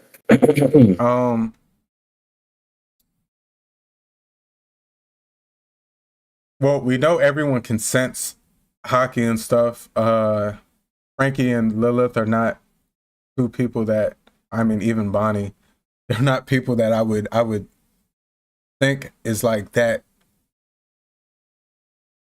What is it? In tune with the hockey sensing, but I mean Frankie being one of Can't Yonko's lie, I crew, just realized what your name was on his head. Bonnie. Yeah. I just realized Bonnie was up there. I can't lie. That's crazy. What you be Where the looking at hell when you did read these? I'm honestly I am less about the art and I'm reading with the boxes. The art's important. You got to do it all. I feel you, but that slipped me. That slipped. Um yeah, that's crazy. That's hilarious. That man They says just drop Kuma off next with the box. Kuma just sitting up against the boxes that they yo, out of commission. because in the next page, that's hilarious. We pan back to the rest of Straw Hats and in a beat up Saw, Nami prepares to put out the fires with Zeus. Uh, before before she gets the chance, uh, killing him and his nightmare monster Lindworm swallows up Zeus. Yeah, that's crazy. That was kind of crazy. That it's a Lindworm. I love how Saul is kind of like familiar with it. I wonder what's the lore behind the Lindworm. Well, there has to be some sort of maybe. And then Jinbei as well. Is that one of the three demons? No, he's talking about Killingham. Yeah. Yeah. I think with the Lindworm, I think it's. I mean, maybe some sort of actual creature or ancient creature from Elbaf, because these are all kids' nightmares, obviously. So it has to be something, or maybe even a story like, oh, don't do this, or the Lindworm will get you. Yeah, folktale, like whatever. Yeah. Just to scare kids. That's kind of been my depiction of most of the dream monsters. Mm-hmm. Just some sort of like either actual Elbaf creature or maybe like an ancient Elbaf like folklore or something monster. I also want to throw out there, we talked last week or either last week or 2 weeks ago on the last episode, how we wanted Jinbei to tee up soon because the school was just sitting there burning and everything. Right. Nami assumed the role, stepped up, and was about to handle that. I didn't even think about Zeus. Yeah, me either. And we've seen Zeus so much like just lightning based attacks. It's like, bro, he's a cloud. Of course, he's a cloud. Yeah. Even though it seems his water didn't do much, he was screaming at the fire to go out right before he was swallowed.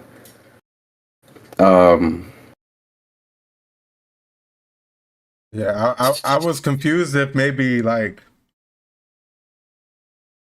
I guess I have to see how fast this happens, because in my head it's like, okay, this started pouring, like the fire should start going out. Then he's like he's sitting there trying, and then he gets eaten. I mean, even Robin's like, hurry. So it could just be. Well, I think Robin's more so doing that because it's the library and school and stuff. But yeah, Robin's going through it. She's stressed. She's on peak stress. She was freaking thorned up for forever. Now all of Oharu's books are about to burn a second time. Mm-hmm.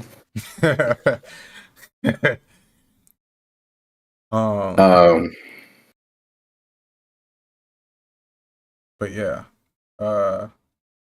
Killingham, like I was saying earlier, or last chapter review, I believe. This whole time I thought Sanji was gonna end up fighting Sombras in some way, shape, or form. Yeah, I seen a lot of the fandom was on the same page as well. Yeah, and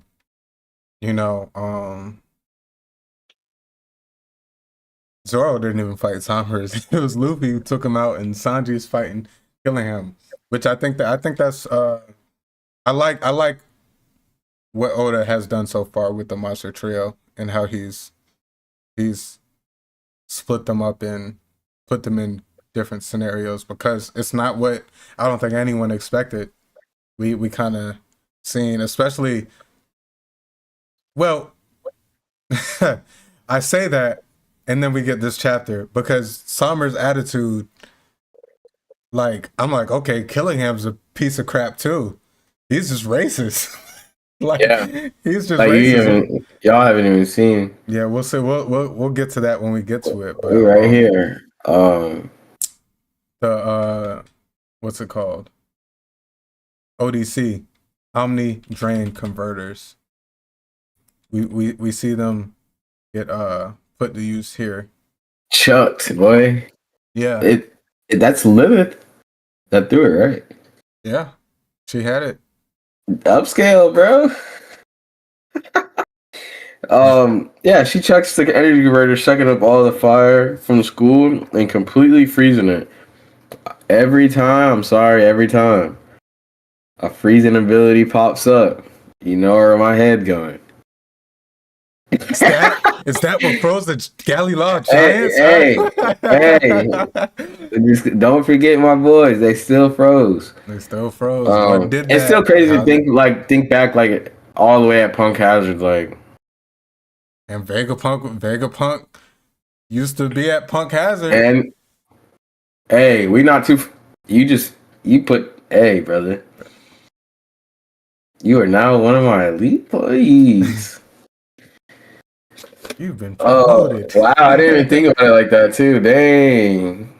Vegapunk I only thought of that because you just said that. Whoa. But okay. We have to. The Galley Law was way back. It don't matter. It's Vegapunk science, bro. We'll see. We'll eventually learn about them. We weren't told that they were there for no reason. No, yeah. I like that. I like that she just had these on deck. They're in the box. Yeah. And another thing was like you were saying, like, bro, how far did she throw these, bro? Like, let's go back a few pages to where they're all the way over here. Like, I meant to mention this earlier on the first page. All of that started off, like the Frankie upscale and everything, started off with them looking from afar, overviewing the battle and everything. Yeah. To like being there. He got there. Yeah. Crazy. Yeah, and so then we learn about the Super Vega Cola and how Lilith was able to pretty much energize the flames, like kill the flames, but take the energy from the heat and pretty much turn it into a different type of energy. The same way, we've seen Frankie use cola for himself and for the Sunny, and this is a boosted form of that, I guess we would call it Super Vega Cola. I like how, like I said, just the kudos and the tie-ins with Vegapunk and Frankie. Lilith saying, your innards are immaculately designed, just as advanced as the pacifistas, which is why I was stunned to learn that you only use cola to power yourself. So, like we were saying, in a way, like, to Vegapunk, very outdated technology and stuff, but inspired, and Frankie is such a genius in that aspect to where he made the most out of it. And just the interest that Vegapunk has taken into Frankie. I just like that connection. And it's crazy that we got that on Elbath, but then all the hecticness happened on Elbath, and now they've kind of went on their own. And amongst this whole time, like Frankie's just been bonding with Lilith Vegapunk, and we get a Frankie upscale the whole time. Usopp's just screaming about what's going on. Just running, ducking. Jeez. I also want to throw up the constant theme of Vegapunk's being just involved with fuel, the fuel source of the mother flame and energy. When Lilith said it here, fuel is passion. That this is a sidebar, but it brought me to what's it called, JJK with old dude. Every time I see passion now, that's where my head goes with old dude. Akari, yeah, just being so passionate based. Yeah, every time I see, I just. I actually love that for Frankie's character too, because Frankie's a very passionate character from the jump. I mean, he's one of the most passionate Straw Hats. Even with we see how he is on Water 7 and all that, and then even his passion is what kind of sparked the events of Dressrosa. He was the one who called Luffy and was like, "Yo, I know you're my captain, but I'm not with what's going on here, and like I'm gonna respect you, but I we can't leave here without me doing something about this." And that sparked everything. And from there, they created a plan, and they stuck to that based on Frankie's passion. And we know he's passionate, like super, like he's always passionate about his creations and stuff. So that specific line, like I can't wait to see animated. It might gives me chills, because like the way Frankie, like you can see his face is like he's having a revelation here. Like Vegapunk's looking him in the eyes and saying, "Your passion is the fuel. That's really what makes science what it is." And he's just like making that spark in his head, like, "Damn, you're right. I've been so passionate. Now I can put it together." And then this leads into like what we've seen from him here on this next page. I see it a lot as being adapted into. You know the Banana League, the baseball thing. That Ty plays for. Yeah, I see them do that shit all the time. I love that shit. I follow him and I see all the reposts and stuff. Like from all that, I be seeing the whole team be on that. Oh, the whole team be on One Piece, boy. Facts. My bad. Pull my notes back up.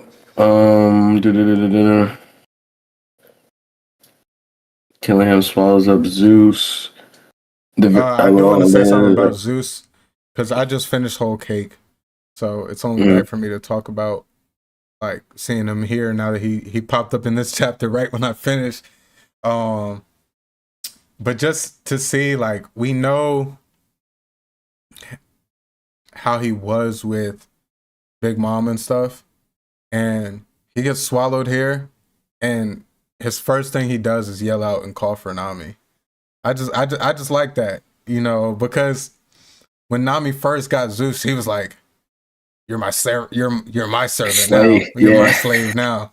And now it's like we see the growth in their bond. You know, it's like a loving bond. Actually, Zeus is taken care of. Like, whereas Big Mom used all her souls and but Nami treats him like one of them. I mean, they all do. Like, he has a name. They talk to him.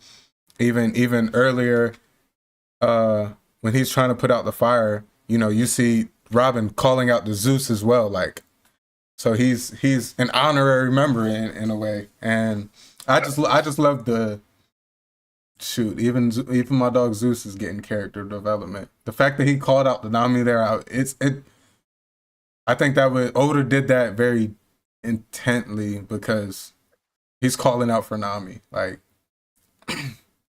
He could have just been yelling help.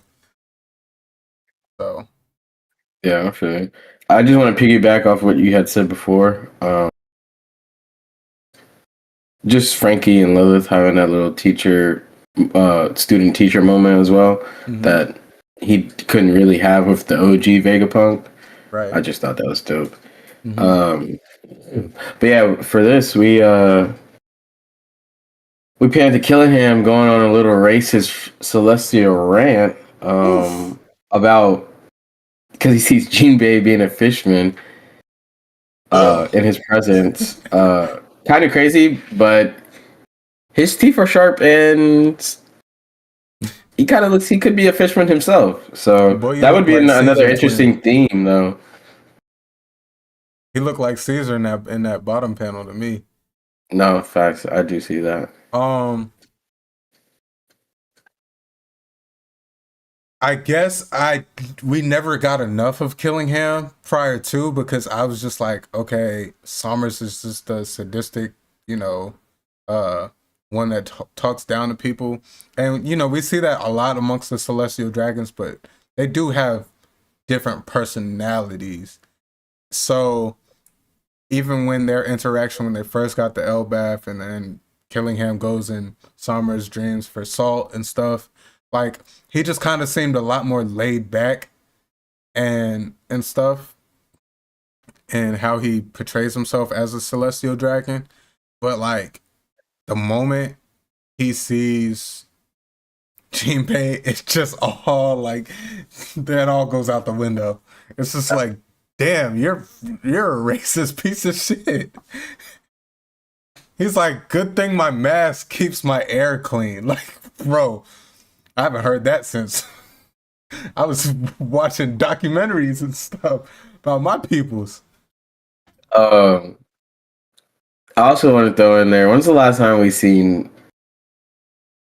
Robin in Soul's hand like that, man? That's right, bro. It's probably over a decade.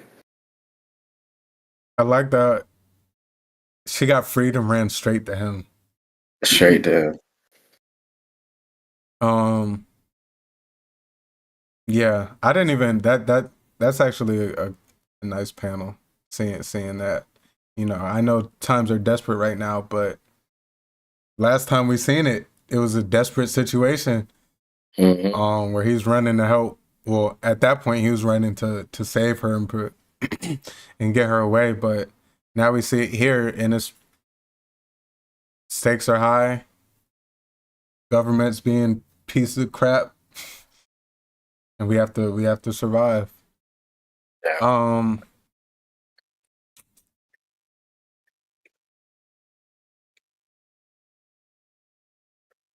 But in an instant, go ahead. I was just gonna say I really love this Sanji panel where he's defending Jinbei. Yeah, that's where I was going at. In an instant, Sanji does not stand for that shit. And they all collab for an attack. Yeah, I real quick, I'm a big Jinbei guy, so I want to talk about the specifics of what Sanji said. And like, I just like how the first he's like, for the crimes of being ignorant of Jinbei, former warlord of the sea. Like, he's like, bro, you don't even know who you dissing right now. And like, he's like, yeah, he's my friend, but like, put some respect on his name. And then on top of that, he's part of my crew. That's my dog. He's like, oh yeah, y'all gonna breathe the same air. You think that air is dirty? I mean, y'all gonna breathe the same air. But yeah, so everybody gets their combo attack here. Everybody powers up here. Yeah, we see so we already let's get it straight, y'all. Elbaf is a lot bigger than your normal island. So let's give Frankie and that Super Vega Cola some real feats here for him to be able to jump from where they was at all the way to the battlefield and land an attack in one, motion. We see Jinbei load up his attack, and Sanji goes straight for killing him. How is he? The lizard and the killing him. They're just shocked that there's nothing they can do. They're just like, I can't believe they got blitzed like that. Yeah.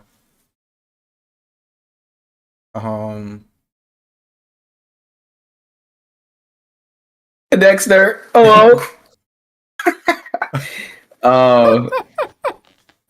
Right there. I should have read it like that. No, that's funny. Frankie, I think this is like the next evolution of Strong, right? Dexter. Well, What do you call it? Super strong Dexter. Vagabond Drill is the same move I think he used on Big Mom. Mm-hmm. And Sanji. I think that's new. Ifrit, Janbei, Conqueror. I think that's new. Conqueror.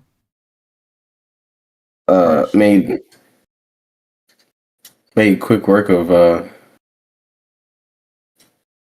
them, the monster and what's his name himself, it seems. Yeah. I ain't seen Sanji kick nobody this hard since Luffy. I'm surprised you didn't say anything. You flew through what's it called? Whole Cake recently. I'm surprised you didn't say anything about him beating up Cap again. He was beating the mess out of Luffy. Luffy just kept getting up. So real. And then Luffy's so real, bro. Luffy said they was in Whole Cake Island. Luffy said, "I'm not eating until you make me my next dish."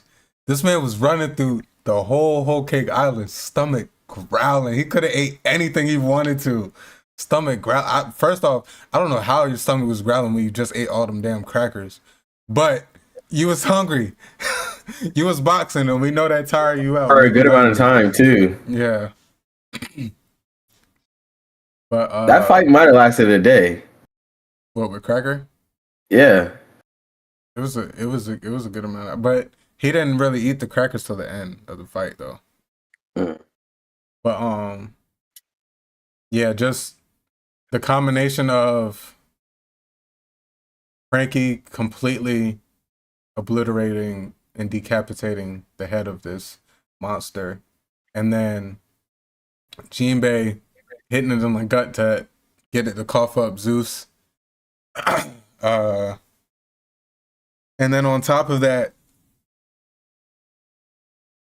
Sanji taking out, killing him. And it was funny because in my head I was like,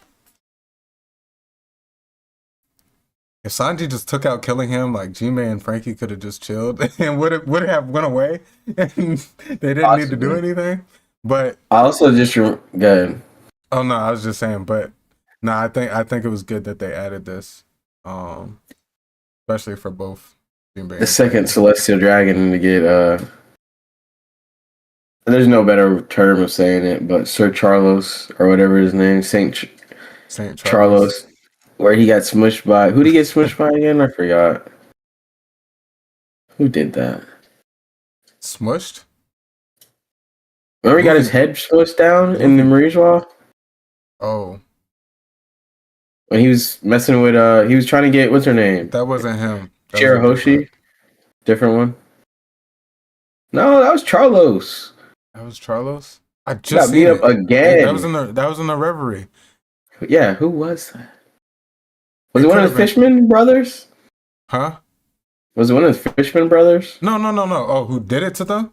It was another Celestial. It was the Celestial that went down to Fishman Island. Who they saved because the Fishman was about to kill him. Do you remember the Queen's name? From Fishman Island? Oh, my head always What's goes it? to Orihime, but I thought it was Orihe or something. I started with an so I O. forget. I can look it up right now. Um, um,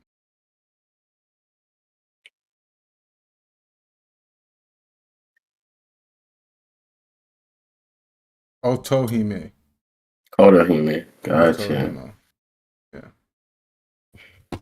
But yes, definitely me being a big Jinbei fan, I love seeing this. And Frankie Stocks. I mean, I've always had a lot of love for Frankie.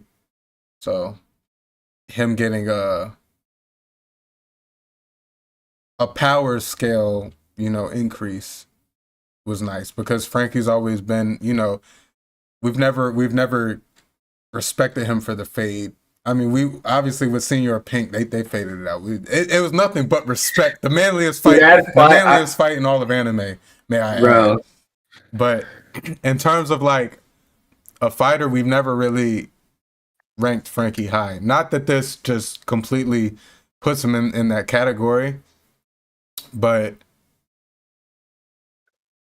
I mean, like me and you were talking earlier in Egghead.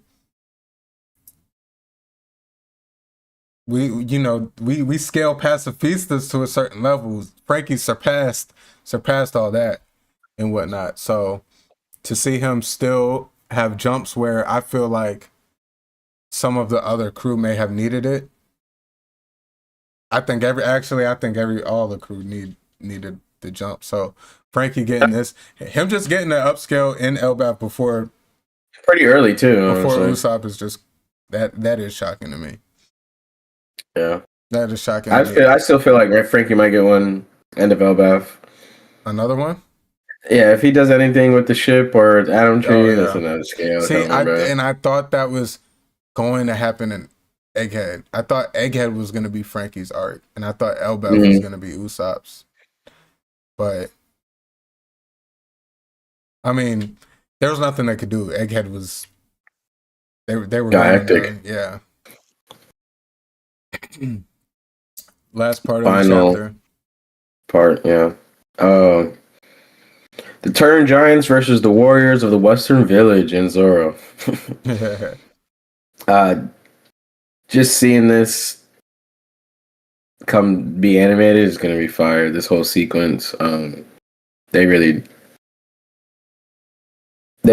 hold some weight to from meeting them way back during Bragi to what they do coming up in this part of the chapter. Holds a good narrative weight in my eyes. Oh man, I thought I was about to start tearing up. No, for real. Like I seen it animated. Like that's what I expect. Yeah. They come to terms with trying to fight the Domi University after being slashed all around and stuff, beat up by the other giants. Mm-hmm. That they finally got some strength in the Domi University to talk amongst themselves, and they're on the same page and agreement that they were in shame of what they had said as reversied and the slander and all that, and they would take themselves out in the cleanest way ever. They behead each other. That is so raw, bro. The way they've been fighting for 100 years, y'all. Like y'all don't understand. To a complete stalemate, and then they're about to take down one of the last people alive that they got the utmost respect for, and they fight through it, and they're like, you know what? We gotta stop this, and we have to do it. Like my brother, we're gonna do it with pride. And we'll never give in to the demons. Bro, took each other out. Now, I was thinking in this first scene when they first started talking to each other, I was like, why aren't Dory and Bragi conquerors? Yeah. I just feel like it would make sense. Should Jarubi? No. Well, I don't know. He was the fiercest warrior apparently 300 years ago. He had to be, right? But I don't know. I mean, narratively, he should. I think so. Especially, he's one of the last ancients. The way Harold so keenly said it about Loki was like, "Oh, you do possess it. That's no surprise to me." I kind of feel like, you know, I don't know. I do feel like it would just make sense for Jaru to have it. But I was thinking here, I'm just like, I wonder why, you know, especially them being who they are. Like, I feel like it would be fitting for them to have it. I just feel like it would be a little bit more common amongst giants, conquerors hockey. Obviously more ancient, but now that there's a few, I feel like those are the few that stand out. Obviously Loki, Harold, Jarul, Dorian Bragi, not really Hydra, he's kind of a bitch. But that's neither here nor there. I just thought, hey, you would think if Kid has it, my dog's Dorian Bragi should have it. But I got a little on Haruden real quick. We meet him trying to get that fruit, bro. Mm-hmm. I think he needs a fruit, man. I think they'll turn it all around, bro. The flame fruit wasn't the fruit for him. The flame fruit wasn't for him anyway, but get that man a fruit, I think he could turn this around.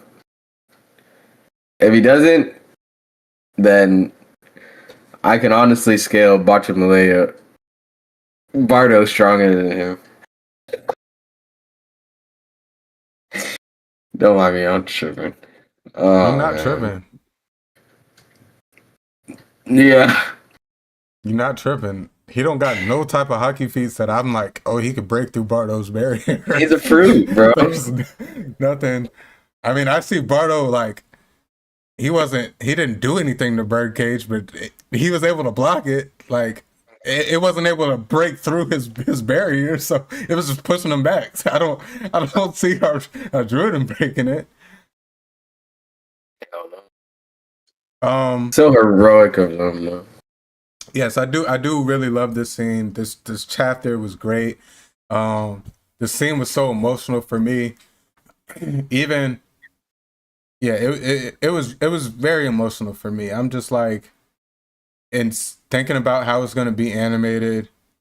I know the music's gonna shift. Bro, the music's gonna serious. Go dumb. When they're talking to each other, it's gonna be like, with probably like serious but like calm voices at like accepting what they have to do. And man, we met them damn near 1,000 chapters ago, damn near. And it's like they were brothers, but they were just fighting and fighting and fighting, and it was a stalemate. The only time it wasn't was when it got sabotaged. And to see that here, like, if this was to be an ending for both of them, this is like the most befitting. Like, you just they take each other out. Yeah. And then they land on the ground, and the Domi Reversi gets reversied. Yeah. A new side of the ability we haven't seen. I got some notes here.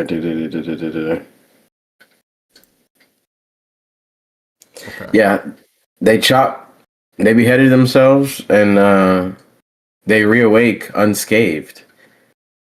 You know where I'm going with this. There's still some unknowns about the whole ability itself, but I wonder if Rox could have survived if Garland didn't finish the job. Well, here's my thoughts. I think by the time Garland came over, they were already in this stage. Or Rox was already in this stage, but he just couldn't move. Yeah. Garland. But Rox was in the stage they're in, laying down right there. Yeah. Like back to human form. Yeah. So you think he could have just lived? If he in human form after being not touched by Garland yet, maybe, hopefully. Was that a possibility before Garland finished the job? Or no? That's what I want to know. Well, in how I view it, I feel like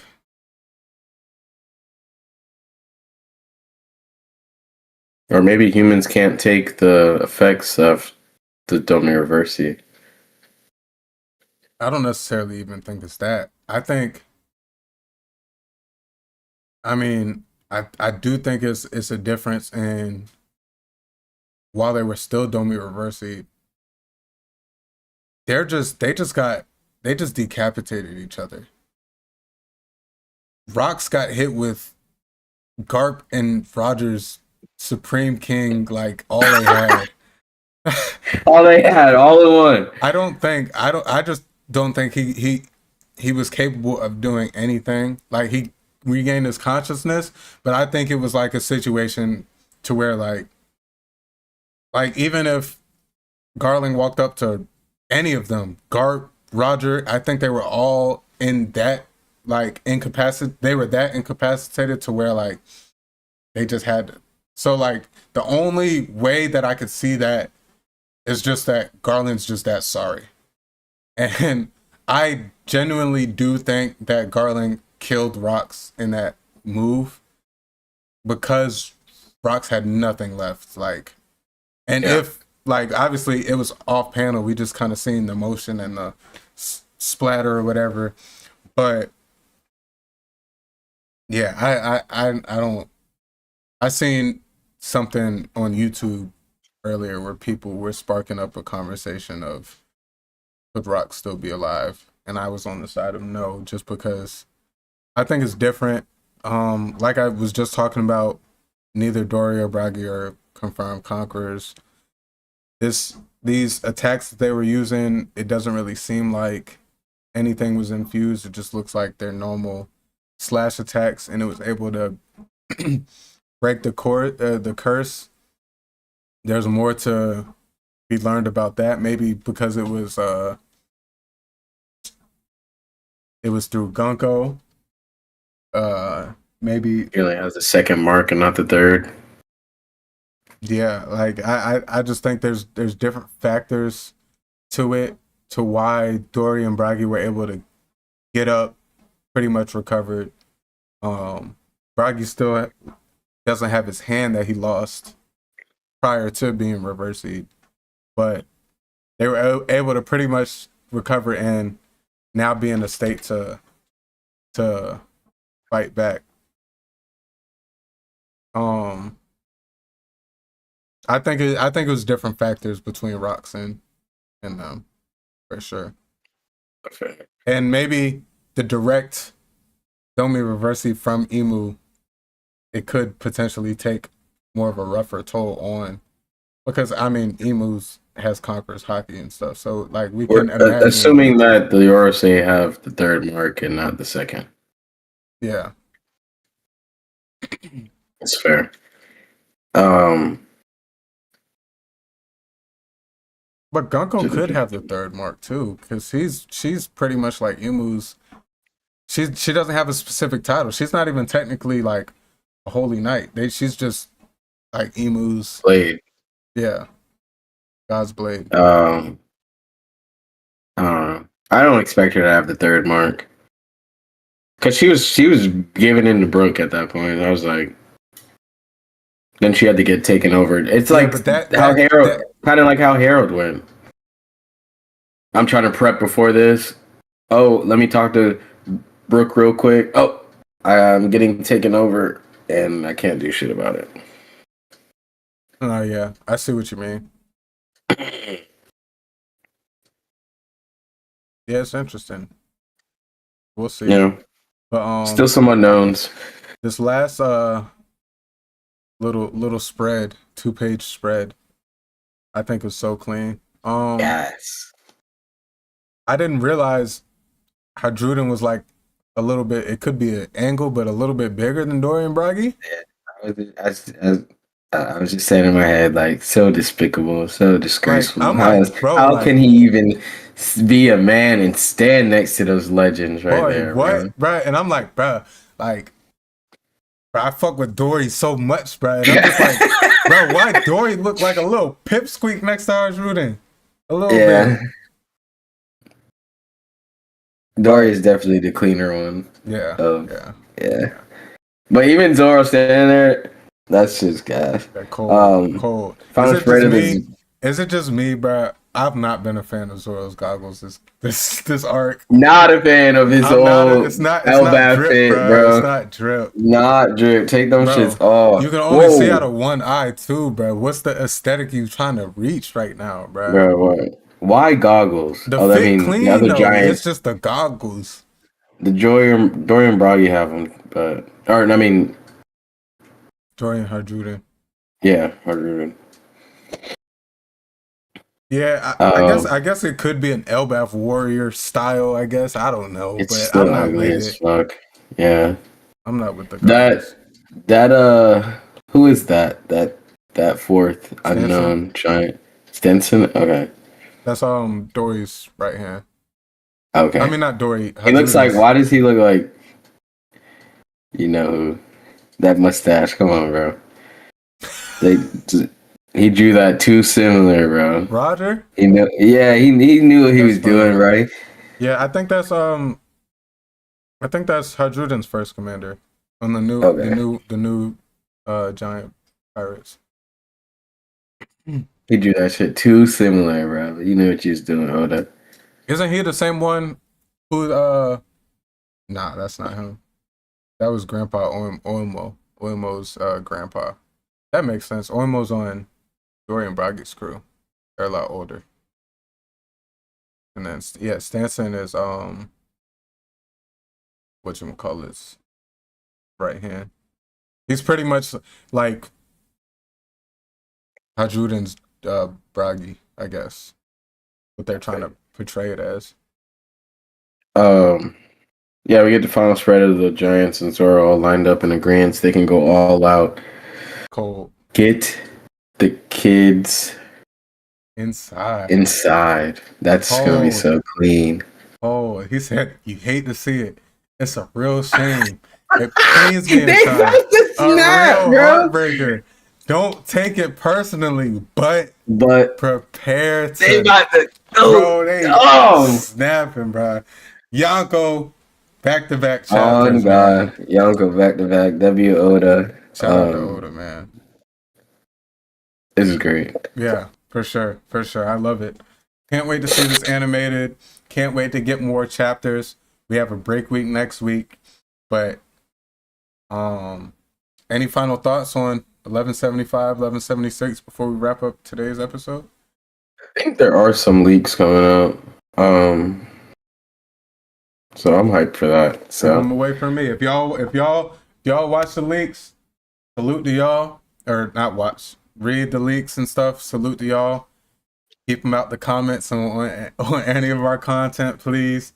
No spoilers. I myself particularly tend to wait until the Sunday 11 o'clock my time is when each chapter drops, and that's when right when I get home from work. That's the first thing I do. I shower, kick my feet back on the couch, open the iPad, and get straight to it. So I get it at 12. You get it at 11. Huh? That's kind of crazy. You get a better time than me. 11. Yeah. Mm-hmm. Hey, I don't know. West Coast, they get at that's like 9 in the morning, something like that. 8, 9 in the morning. They wake up, get the chapter. Damn. I gotta wait all the way to 12 o'clock on that Sunday. Yeah. So see, now you know why I read the leaks. Oh, I gotta wait so long, bro. Man, you read the leaks like way early. But nonetheless, that will conclude episode 21 of the Poneglyph Podcast. We appreciate y'all for tapping in for another week. This is the Poneglyph Podcast, where we decode the world of One Piece and anime, one poneglyph at a time. What a great episode. We reviewed chapter 1175, 1176, and we had some good anime world news talk. Now, next week, we do have a break week, but we will try to still have an episode for y'all. Maybe have Snow back on. We'll fill it in. Yep, have a little game or something. We have stuff to talk about. We will be talking about the SPF that Oda recently that came out. I'm gonna write that down in my notes right now. For sure. I was supposed to add that to this one. I had it in a separate set of notes because I had all the questions and stuff and the answers, but forgot to add it here. We got a break week next week, so it gives us time to talk about that. And am I missing anything? Nope. We'll just plan to have a great episode. We appreciate y'all. If y'all are here live with us, or if y'all are catching the VOD, make sure y'all smash that like button. Subscribe if y'all are new. Give us a comment, your thoughts on the pod, and anything we could change, and some additions that we can make to make the visual side a lot more polished for y'all. And for y'all on our audio platforms, we appreciate y'all listening to us on the go. Make sure y'all give us a 5-star rating. That helps boost us on the podcast platforms and to people who are into anime podcasts and whatnot. And I greatly appreciate it. For sure. And go ahead and leave us a review too. So when people do check us out, they can check the reviews and say, oh, these people got a positive following and a positive community. So we appreciate y'all so much. Check us out on socials as well, Instagram, TikTok. We post YouTube shorts as well. Just different pieces of the podcast, get different discussions from our communities out there. So a lot of love to y'all, a lot of appreciation y'all way. Without further ado, this was episode 21 of the Poneglyph Podcast. I'm your host, Jay, aka Milky Way Jay, along with my brother, my co-host Ja, for another great episode. I appreciate you, brother. And without further ado, we will catch y'all next episode. Y'all be good. Y'all be safe. PNG boys. See you on the flip. We out. We out. Safety, love. If you're not,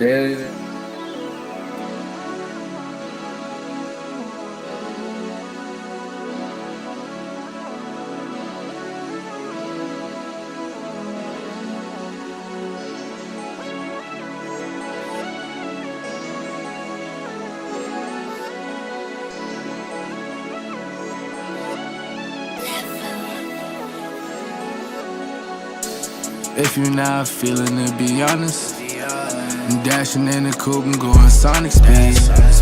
I gave you my all, tell me what else you need. I'm not ready for your love, but feel you rushing me. And my cup is running low, need you to fill it, please.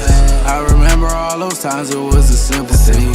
Now I'm here all alone, reminiscing about what we could've been, I'm on the road, drinking, dropping, swerving, I won't crash out. Got 12 on my ass down, still would chase the bag down. Hit the throttle, spaz out. These niggas crashing out, they living, but they lash